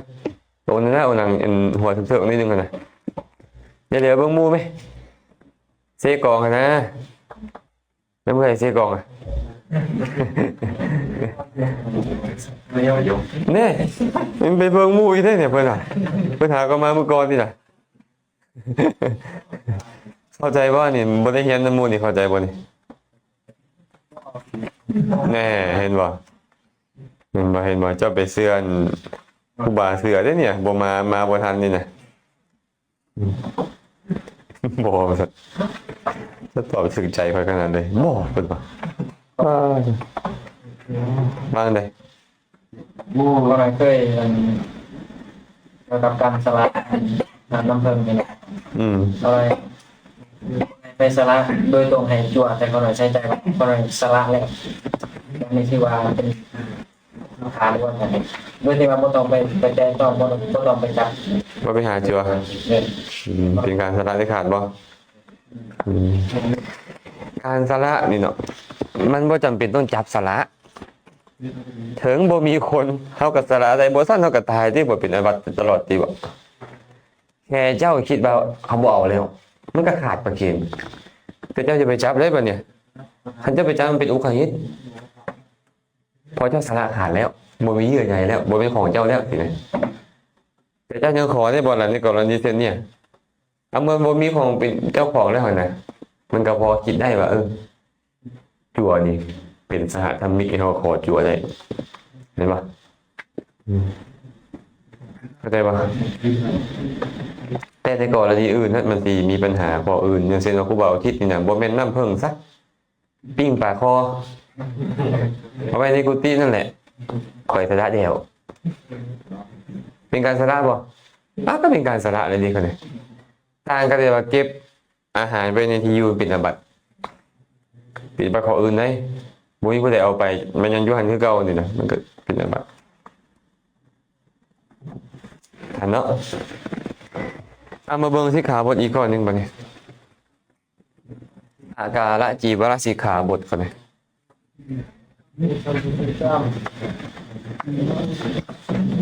สมัยหนึ่งพระผู้มีพระภาคเจ้าประทับอยู่ที่เชตวันอารามของท่านอนันทปิณกเศรษฐีอยู่ใกล้เมืองสาวัตถีครั้งนั้นภิกษุองค์หนึ่งได้อากาละจีวรเข้าใจคำว่าอากาละจีวรไหมจีวรมี2แบบคนไหนอากาละจีวรกับกาละจีวรนับตั้งแต่แฮม1 ค่ำเดือน11 จนฮอดขึ้น15 ค่ำเดือน12สำหรับภิกขุผู้บ่ได้การกฐินว่าเป็นการละจีวรเนาะคันสำหรับผู้ได้การกฐินแล้วฮอดกฐินเดาะคือขึ้น15 ค่ำเดือน4รวมเป็นจักเดือน5 เดือนแสดงว่าการละจีวรมีโอกาสได้5 เดือนนอกนั้นเอิ้นว่าอาการละจีวร7 เดือนว่าอาการละจีวรเนี่ยอาการละจีวรเกิดขึ้นกับภิกขุองค์หนึ่งเขาเฮ็ดจีวรแต่บ่พอจึงยืดจีวรนั้นขึ้นแล้วรีดหลายๆครั้งแล้วก็พยายามดึงจีวรออกให้มันยาวให้พอแก่การตัดจีวรนั้นพระผู้มีพระภาคเจ้าเสด็จจาริกไปตามเสนาสนะได้ทอดพระเนตรเห็นเขากำลังยืดจีวรรีดหลายๆครั้งอยู่จึงเสด็จเข้าไปหาแล้วถามว่าภิกขุเจ้ายืดจีวรรีดหลายๆครั้งเพื่อประโยชน์อีกอย่างเนาะพระองค์ก็ถามเลยบ่ฮู้บ่พระพุทธเจ้าเนี่ยเรื่องซ้ำนี้ก็บ่ฮู้บ่แม่นการถามของพระพุทธเจ้ามีเหตุผลอยู่2 อย่าง1อยากแสดงธรรม2อยากบัญญัติสิกขาบทเนาะภิกขุนั้นก็เลยตอบว่าอาการละจีวรผืนนี้เกิดขึ้นแก่ข้าพระบาทจะเฮ็ดจีวรก็บ่พอเพราะฉะนั้นข้าพระบาทจึงได้ยืดจีวรแล้วรีดหลายครั้งก็ตอบตามความเป็นจริงมันเกิดขึ้นแล้วแต่มันบ่พอก็เลยพยายามยืดพยายามรีดให้มันยาวขึ้นกว่าเก่ากว้างขึ้นกว่าเก่าเหมือนกันพระเจ้าก็เลยถามว่าเจ้ายังมีความหวังจะได้อีกบ่ล่ะจีวรนี่นะยังมีความหวังได้จากคนอื่นบ่ได้ยินมาเดียวบ่ว่าญาติพี่น้องเจ้าจะเอามาถวายหรือว่าจีวรจะเกิดขึ้นกับหมู่คณะมื้อนั้นมื้อนี้จีวรจะเกิดขึ้นกับสงฆ์แล้วค่อยจะเอาจากสงฆ์มื้อนั้นมื้อนี้มีความหวังบ่มันถามมานะพี่คนนั้นก็เลยบอกว่าโดยเขาหน่อยมีความหวังอยู่พระผู้มีพระภาคเจ้าจึงนำเรื่องนั่นแหละเป็นเหตุแรกเกิดข้อมูลทรงแสดงธรรมแก่ภิกขุทั้งหลายกระหับสั่งว่าภิกขุทั้งหลายเขาอนุญาตให้รับอาการจีวรแล้วเก็บไว้ได้โดยมีความหวังว่าจะได้มาใหม่เพิ่มเติมคันเจ้าอยากยังมีความหวังว่าจะได้อยู่นะคือครูบาทอนคือครูบาทอนแม่กำลังที่ขายมูลให้สมมติที่ไหนกำลังที่ขายนาไปซื้อจีวรแล้วมาถวายไปอาจารย์เก่งนี่กันไม่อยากใส่ผ้าบางสกุลโทรหาน้องสาวเอาให้ก่อนบางสกุลยังไปโทรหาน้องสาวซื้อมาถวายมันคือมาคัดกันแทนบางสกุลกับซื้อถวายบางสกุลไปไว้อย่างบางสกุลเพื่อนฝุ่นเนาะบ่มีเจ้าของบ่มีการถวายอันนี้เพิ่นละว่าสิให้โทรให้น้องซื้อมาถวายบางสกุลเพิ่นคนละเรื่องเลยเนาะครับเนาะอันนี้ก็เอิ้นว่าความหวังสำหรับผู้ที่บ่ได้ถือธุดงค์นะก็มีความหวังอยู่น้องสาวบ่อ้ายบ่พ่อแม่บ่ญาติพี่น้องเขาที่ซื้อจีวรมาถวายอยู่แบบนี้เอิ้นว่ามีความหวังทีนี้พระผู้มีพระเจ้าได้ตรัสกับภิกขุทั้งหลายเนาะสมัยหนึ่งภิกขุทั้งหลายกราบทูลพระพุทธเจ้าว่าขออภัยภิกขุทั้งหลายได้ฮู้ว่าพระผู้มีพระเจ้านี่นะอนุญาตการอาการละจีวรเก็บไว้ได้โดยมีความหวังก็หามาเพิ่มเติมกันเลยเนาะแล้วก็เก็บไว้เกิน1 เดือนเก็บไว้โดนโทษจีวรเหล่านั้นของพวกเขาแขวนไว้ที่พวกหาวต่างๆท่านพระอานนท์เที่ยวจาริกไปตามเสนาสนะได้เห็นจีวรเหล่านั้นที่ภิกขุทั้งหลายห้อยไปตามระเบียงตามชายตากผ้าต่างๆนั้นแล้วจึงได้ถามภิกขุทั้งหลายว่าจีวรเหล่านี้ของผู้ใดแขวนไว้แถว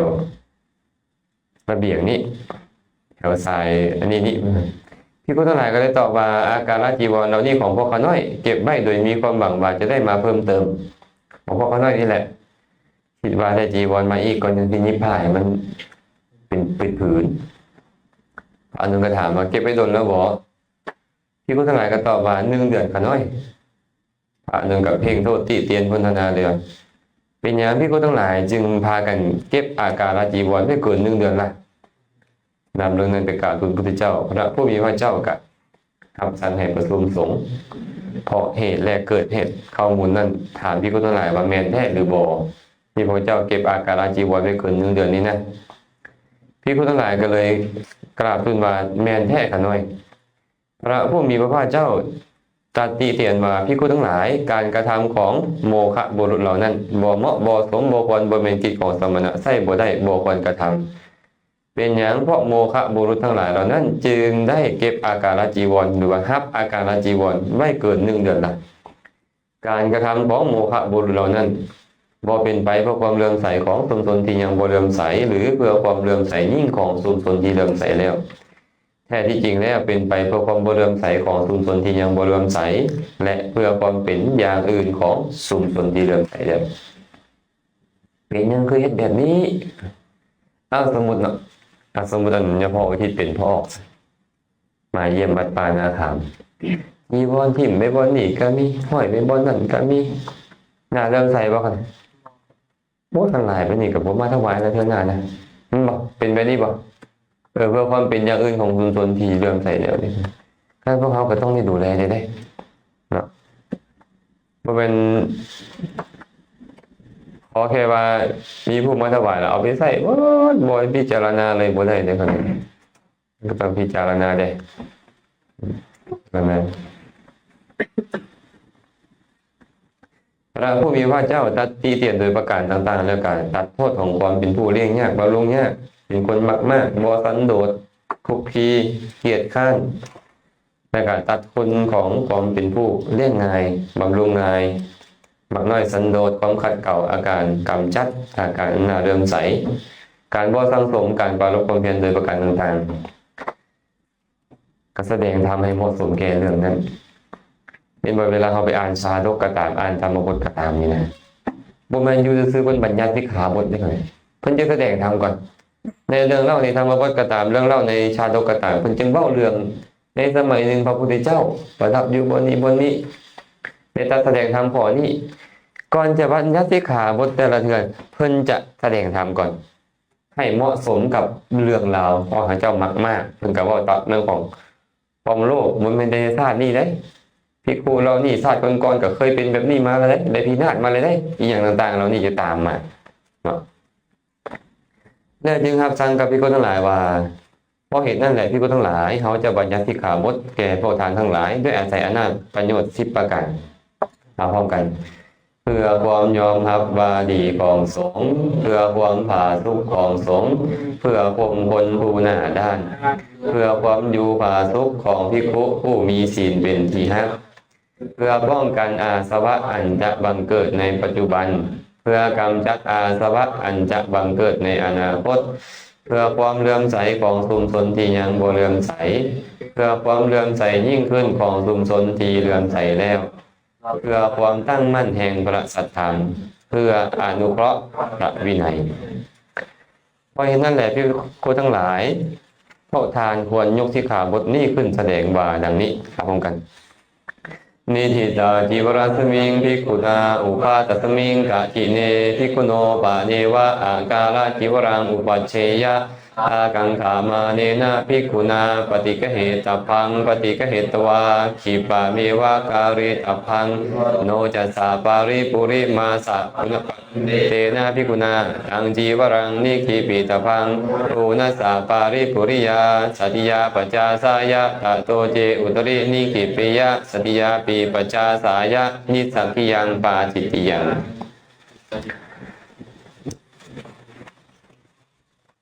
เมื่อ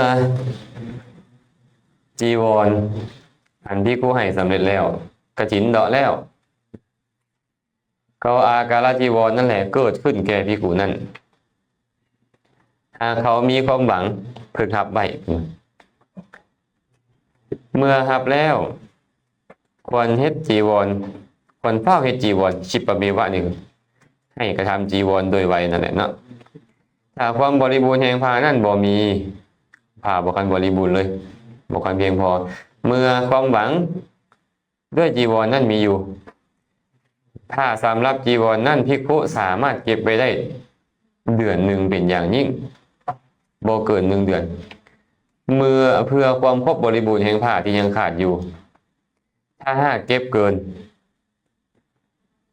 แม่ความหวังจะได้ผ้ามาเพิ่มยังมีอยู่ก็ตามต้องอาบัตินิสกิยาปาจิตตีอาโตเจโอตรินี่นะนิคิปปิยะเก็บ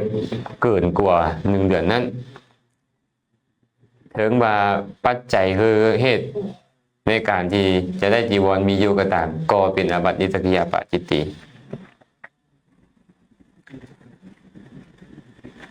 เข้าใจป่ะกันเข้าใจที่ครับบอยคนบอก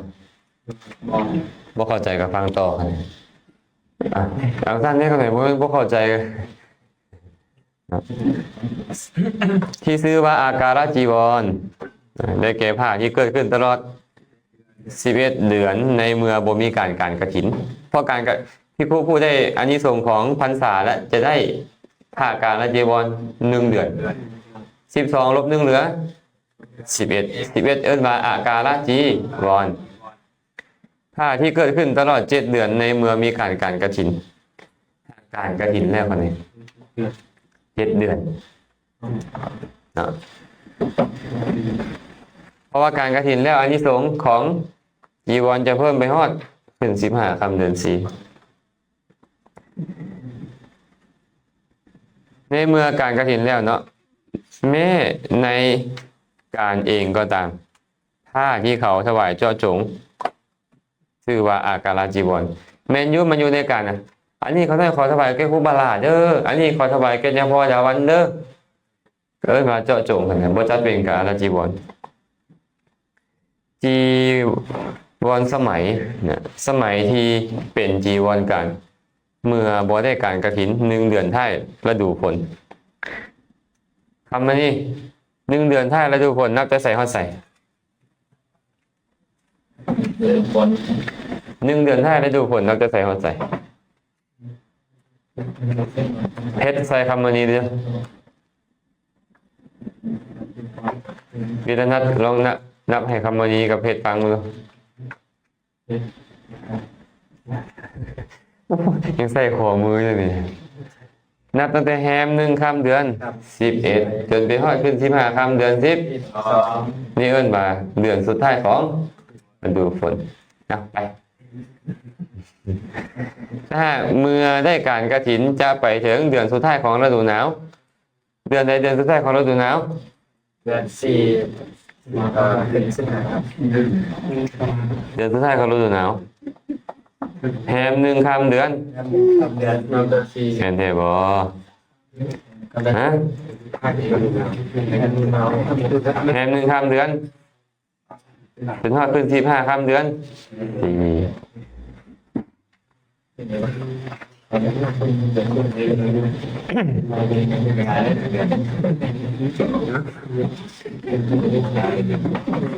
อันนี้เขาจะบ่อธิบายหลายเลยเรื่องนี้เขาเข้าใจแล้วเนาะเขาเลยเนาะถ้าหากว่าเขาบ่ได้การกฐินมันก็ได้เดือนเดียวมันก็ได้คันได้การกฐินเข้ามาก็ได้5 เดือนแล้วก็มาลบเอาแล้วจีวรเจาะจงเกินว่าจีวรอาการจีวรคือกัน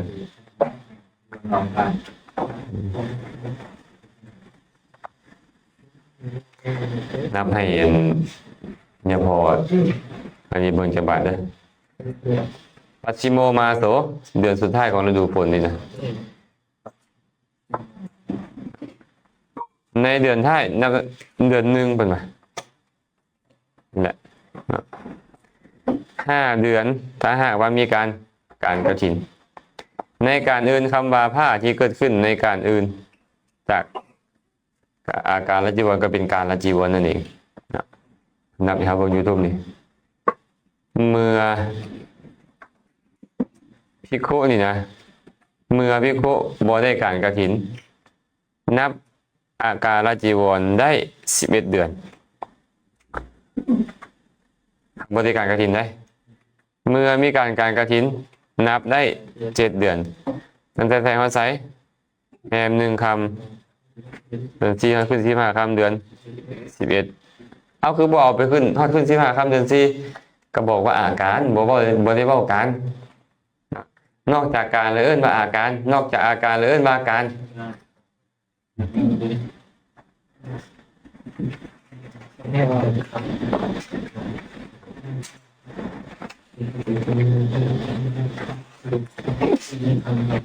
เกิดขึ้นเป็นไงเกิดขึ้นนี่หมายถึงเกิดขึ้นยังไงเนาะจีวรนั้นเกิดขึ้นแก่ภิกขุได้จากสงฆ์โดยอาการได้ส่วนที่เป็นของตนก็ดีบางทีกับจีวรเกิดขึ้นแก่สงฆ์เขาแบ่งกันบอกกันหน่อยก็แบ่งกันเกิดขึ้นจากคณะมีคณะพระสูตรเป็นต้นสมมุติว่าเขามอบคณะเลยเอาคณะอภิธรรมเขาไปเล่นเขาได้เขาดีนะอภิธรรมมันเนาะเมื่อโอกาสเล่นพูดตัวเล่นมีโอกาสได้เจ้าเห็นบาลีเจ้าบัวได้ตรงข้ามเหมือนกันได้คำไทยเลยมอบให้คณะเฮียนบาลีคณะวิธรรมกับบัวได้หรือว่าได้จากญาติก็ตามนะได้จากมิตรก็ตามได้ผ้าบางสกุลก็ตามเกิดขึ้นด้วยสมบัติของตนก็ตามอันนี้แหละอันคนมาเข้าใจผิดกันคำว่าแปลแล้วว่าแลกมาด้วยทรัพย์ของตนเขาท่านทรัพย์ก็ต้องมีเงินทองตัวกับพระไปซื้อเอาตัวเขาว่าความจริงแล้วมันโมเมนต์ก็เลยทรัพย์ของพระคือบาทจีวรเพศัตปัจจัยทั้งหลายอันบริขารทั้งหลายนะอันนี้ว่าทรัพย์ของพระสมมุติมันมีระนับนี่นะไปบิณฑบาตแล้วโอ้ยไม่ออกกระใสแต่น้ำผึ้งก็หุ้ยดอกว่าเดือน5นะสินะเนาะเบิ่งนี่แม่จีวรพระขาดปะนั่นเขาบ่เห็นได้น้ำผึ้งมา10 ขวดนี่เท่าไหร่กันเนี่ย10 ขวดปัจจุบันนี่มันเป็นล้านก็แล้วบ่ล้านกว่าแล้วขวด100,000 ปลาย200,000แล้วได้บ่ล้าน2 ล้านแล้วได้เนี่ยกันสมมุติว่าเอ้าข่อยก็มีน้ำผึ้งอยู่ราคากับประมาณล้าน2 ล้านพุ่นแหละไปแลกจีวรก่อนนะกลับไปหาเลยอาตมามีน้ำผึ้งแต่อาตมาบ่ต้องการน้ำผึ้งอาตมาต้องการด้วยจีวรว่าแบบนี้เว้าได้พระนะจะบอกว่าอาตมาเอาน้ำผึ้งมาแลกเอาจีวรบ่ได้เอามาแลกกันเถาะบ่ได้มีแต่บอกว่าอาตมามีน้ำผึ้งแต่บ่ต้องการด้วยน้ำผึ้งต้องการจีวรจังซี่เป็นต้นได้นี่ก็ว่าแลกมาด้วยทรัพย์ของตนแลกกับว่าจำเป็นแลกกับคารวะครับสมมุติจะผู้พูดกับมีผ่าแต่เราก็ห่วงของเราเพราะว่าเพชรได้น้ำผึ้งมาอาจารย์พูดขนาดคอแดกเลยนะอยากได้พาไปยิบใจตัวเรียนเอามาไปซินอัดน้ำผึ้งเข้าไปแล้วก็ที่นอนนี่นะแลกเลยองค์นี้ก็ได้แต่ว่าเป็นอย่างแรกกับพระกับเนรน้ำกันนะอันนี้ก็ได้มาด้วยทรัพย์ของตนถ้าจะเป็นสรุปว่าได้มาด้วยทรัพย์ของตนนี่ก็เอาเงินไปซื้อบ่แม่นจังได๋การใช้บ่ได้อันนั้นนะก็เข้ามาแดงมากเลยครับตัวทำเนี่ยมันแทงเข้ามาทันดะทรัพย์มันน่ะมันเทื่อมันก็ใช้ฐานะแต่ว่าอันนี้นี่เกิดขึ้นพุ่นละใช้คำว่าเกิดขึ้นนั่นตอนนี้เบิ่งแต่ละข้อไปเนาะในอนาคตเพิ่นจะมีได้มาด้วยทรัพย์ของตนมันเชื่อกันใช้คำว่าทรัพย์เลยมันเชื่อกันใช้เพราะอันนั้นเขาจะแปลว่าทรัพย์เลยเขาแปลตามตรงเลยนะแต่ประเด็นอันไทยคำอธิบายว่าทรัพย์มันคืออีหยังทรัพย์ของพระบ่เป็นทรัพย์ของบ่คือทรัพย์ของโยมได้อาถามว่ารถนี่เป็นทรัพย์ของโยมบ่เนี่ยโยมก็ยังบ่เป็นแต่เงินเด้มันก็ยังเป็นทรัพย์เป็นบ่ไทยนาตะกร้าเป็นทรัพย์ของโยมบ่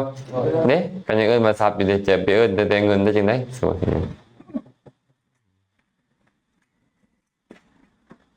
หรืออีกอย่างหนึ่งผ้าเกิดขึ้นตามมาติกาข้อใดข้อหนึ่งในมาติกา8ที่พระผู้มีพระเจ้าตรัสไว้ในจีวรหัตถกะเหล่านี้ว่าอัตถมาภิกขเวมาติกาจีวรัสสะอุปาทายะ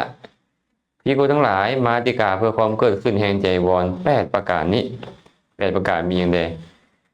ถวายแก่สีมาถวายตามกติกาถวายในที่จัดอาหารถวายแก่สงฆ์ถวายแก่สงฆ์2 ฝ่ายถวายแก่สงฆ์ผู้จำพรรษาแล้วถวายเจาะจงถวายแก่บุคคลมี8อย่างในเหตุเกิดขึ้นของจีวรคำว่าถวายแก่สีมาคือภิกขุผู้อยู่ในสีมามีจำนวนเท่าใดภิกขุเหล่านั้นเพิ่งแบ่งกันอันนี้เรียกว่าถวายแก่สีมา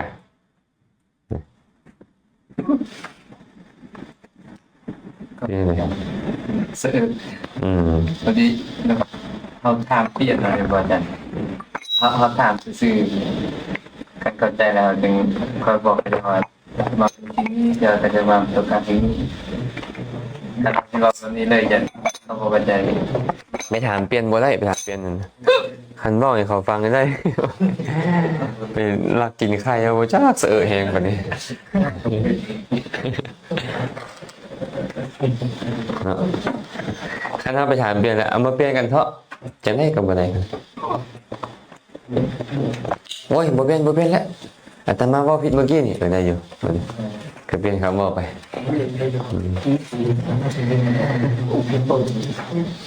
ถวายแก่มาติกาได้แก่อาวาสจำนวนหลายมีลาภเสมอกันเมื่อทานกถวายวันหนึ่งยอมเป็นของอีกวันหนึ่งสมมติวันยังพอพุทธเนี่ยกระตืบเหนือเนาะยังพอต้นกระตืบใต้ผู้ใดกระตืบใต้เจ้ากระตืบใต้พอต้นกระตืบเหนือโอ้กระตืบใหญ่กระตืบน้อยมั้งสองกระตืบนี่มันตกลงกันว่าเราจะมีลาภเสมอกันสมมติให้ตกลงกติกาไปที่ปุ๊บเนี่ยเขาเอาของไปถวายแกกระตืบเหนือกระตืบใต้ก็ต้องได้นำจีวรก็ตามบิณฑบาตอย่างก็ตามเพราะเพิ่นอัปปโลกให้เป็นสีมาเสมอกันด้วยกติกาที่เพิ่นตกลงกันตามสมมติวัดเฮานี่เนาะเขาว่าเขาสนามชัยตกลงกันสวดอัปปโลกขึ้นมาแล้วกรรมวาจาสมมติขึ้นมาทั้งสองอาวาสนี่จะมีลาภเสมอกันเกิดอยู่เพิ่นเขาสามารถแบ่งให้เฮาได้เลยลาภที่เฮาเกิดอยู่เฮานี่ก็สามารถแบ่งไปให้พระเจ้าคุณได้บ่มีขาดทุนบ่พวกเขามีกำไรอย่างเดียวบ่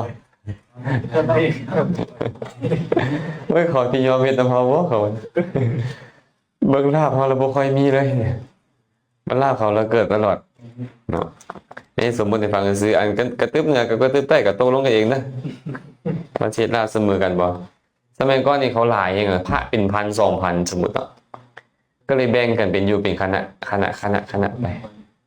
คณะที่1คณะที่2คณะที่3บ่หรือว่าคณะอีหยังไปตั้งชื่อคณะไปเนาะแต่ละคณะก็จะค่าอยู่อัน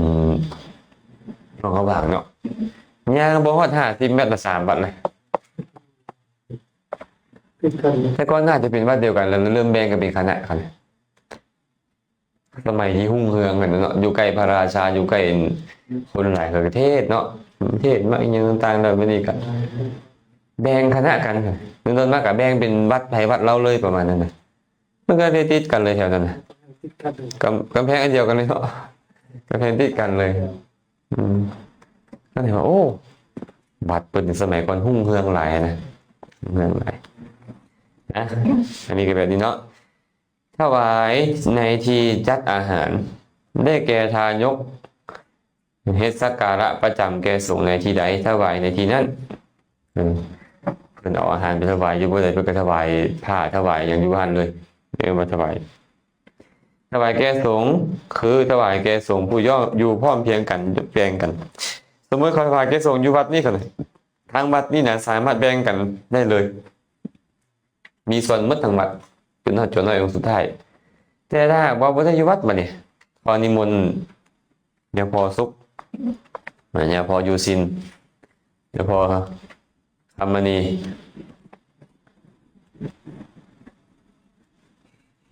เนี่ยพอดีเนี่ยพอดาวันซะ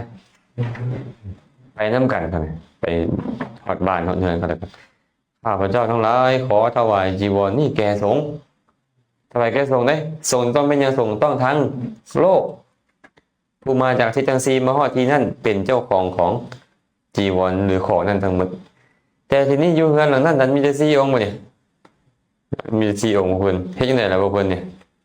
แบ่งกันเลยก็แบ่งกันจัดให้เหมาะสมแล้วก็แบ่งกัน4 องค์แต่อยู่ดีๆเนาะพอพุทธนี่คิดคืออันใดคิดฮอดครูบาต้นไปหาเจ้าก่อน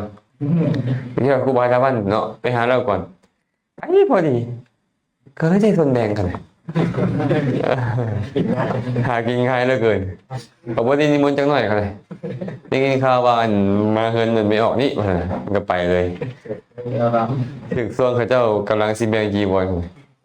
เนี่ยครูพูดก็เลยมีส่วนถึงบ่ถึงตรงแบ่งก็ตามได้ไปฮอดปุ๊บครูบาเขาถวายจะได้ทานเขาถวายจะได้เขาถวายทรงเนี่ยเฮ้ยเอามาแบ่งกันดิเอาเราบอกได้กันแบบเนาะเราบอกได้ก็เป็นบอกเราเป็นทรงหนึ่งในนั้นแหละเพราะเขาถวายแก่ทรงก็ต้องแบ่งนั้นมันเนี่ยแบ่งเป็นหาส่วนแต่จะเฮ็ดได้เคยเลยวันนั้นก็เลยจะไปเฮ็ดเถอะเนาะ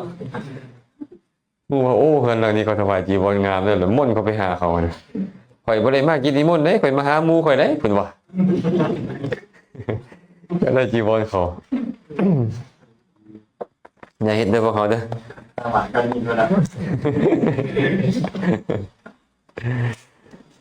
เข้าใจเนาะถวายแก่ส่งสองฝ่ายไปเนี่ยภิกขุแม่จะมีอยู่จำนวนหลายแต่มีภิกขุณีอยู่องค์เดียวควรให้ฝ่ายละครึ่งเช่นเดียวกันภิกขุณีมีจำนวนหลายภิกขุอยู่องค์เดียวก็ควรให้ฝ่ายละครึ่งเพราะเขาถวายแก่ส่งสองฝ่ายภิกขุณีส่งกับไปภิกขุส่งกับไปเขาก็ว่าขอถวายจีวรเอานี่แก่สงฆ์สองฝ่ายกันน้อยก็เลยต้องได้แบ่งกันเลยแบ่งกันคนละครึ่งเด้เจ้าจะหลายหรือน้อยก็ตามเพราะว่าส่งแท้ๆคือทั้งโลกคือว่าไปฟังนั่นแหละเนาะแต่ภิกขุณีนางเดียวก็จริงอยู่หั่นแต่เป็นตัวแทนสงฆ์เหลือภิกขุณีเต็มเลยมีภิกขุองค์เดียวก็ตามอยู่นั่นแต่ก็เป็นตัวแทนสงฆ์เลยต้องแบ่งให้เท่ากันชี้ถวายแก่สงฆ์ผู้จำพรรษาแล้วได้แก่ภิกขุมีจำนวนเท่าใดอยู่จำพรรษาครบแล้วในอาวัตินั้นภิกขุเหล่านั้นควรแบ่งกันอันนี้เป็นกระบอกโดยตรงเลยถวายแก่ภิกขุผู้จำพรรษาเด้อเหมือนกับว่าผ้าจำนำพรรษากับภิกขุผู้จำพรรษานั่นเลยแบ่งกันบ่ให้ภิกขุอื่นอาจารย์ซีแอนสิไปได้อย่างนั้นหมู่จำกับบ่จำน้ำหมู่แม่นบ่มันบ่จังซีแอนี่ที่จะจำวัดอย่างเดียวชี้ถวายเจ้าจงได้แก่ถวายในทีเกี่ยวกับข้าวยาคูภัตตาหารของเที่ยวจีวรในเสนาสนะหรือในทีเกี่ยวข้องกับเภสัชอาจารย์เขาได้ขอถวายจีวรนี่เพื่อประโยชน์แก่อาหารด้วยคนไหนเด้อขอถวายจีวรนี่เพื่อประโยชน์แก่เสนาสนะหรือขอถวายทรัพย์นี่เพื่อประโยชน์แก่ทิ้งนี้ทิ้งนั้นอันนี้เจาะจงอันเนี้ยถวายเจาะจงสมมติเขาถวายมูลค่ามาอาจารย์พวกเขาน้อยมีมูลค่าเท่านี้ได้ฝากไว้นำไปออกซื้อนี่แล้วอาจารย์ต้องการจีวรให้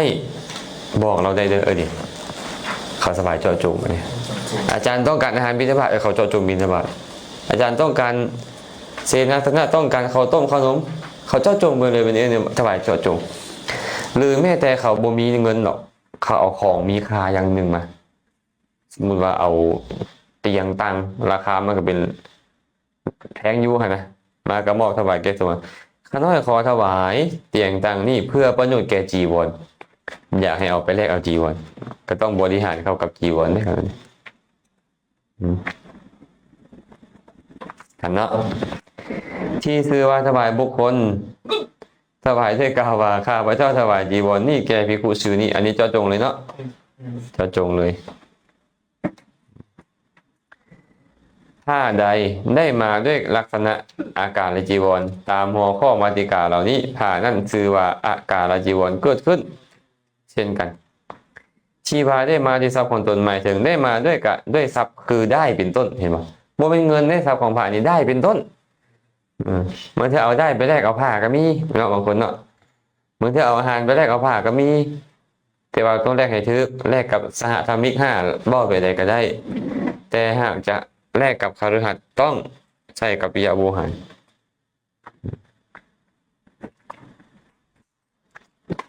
เมื่อเวลาแล้วมือใหม่เขาจะมาเบิ่งสีมา10หาพักอาการมื้อนี้ก็มาเท่านี้ก่อนสรุปมื้อนี้เห็นที่ขาบทยังเขาเลยที่ขาบทว่าด้วยเรื่องของ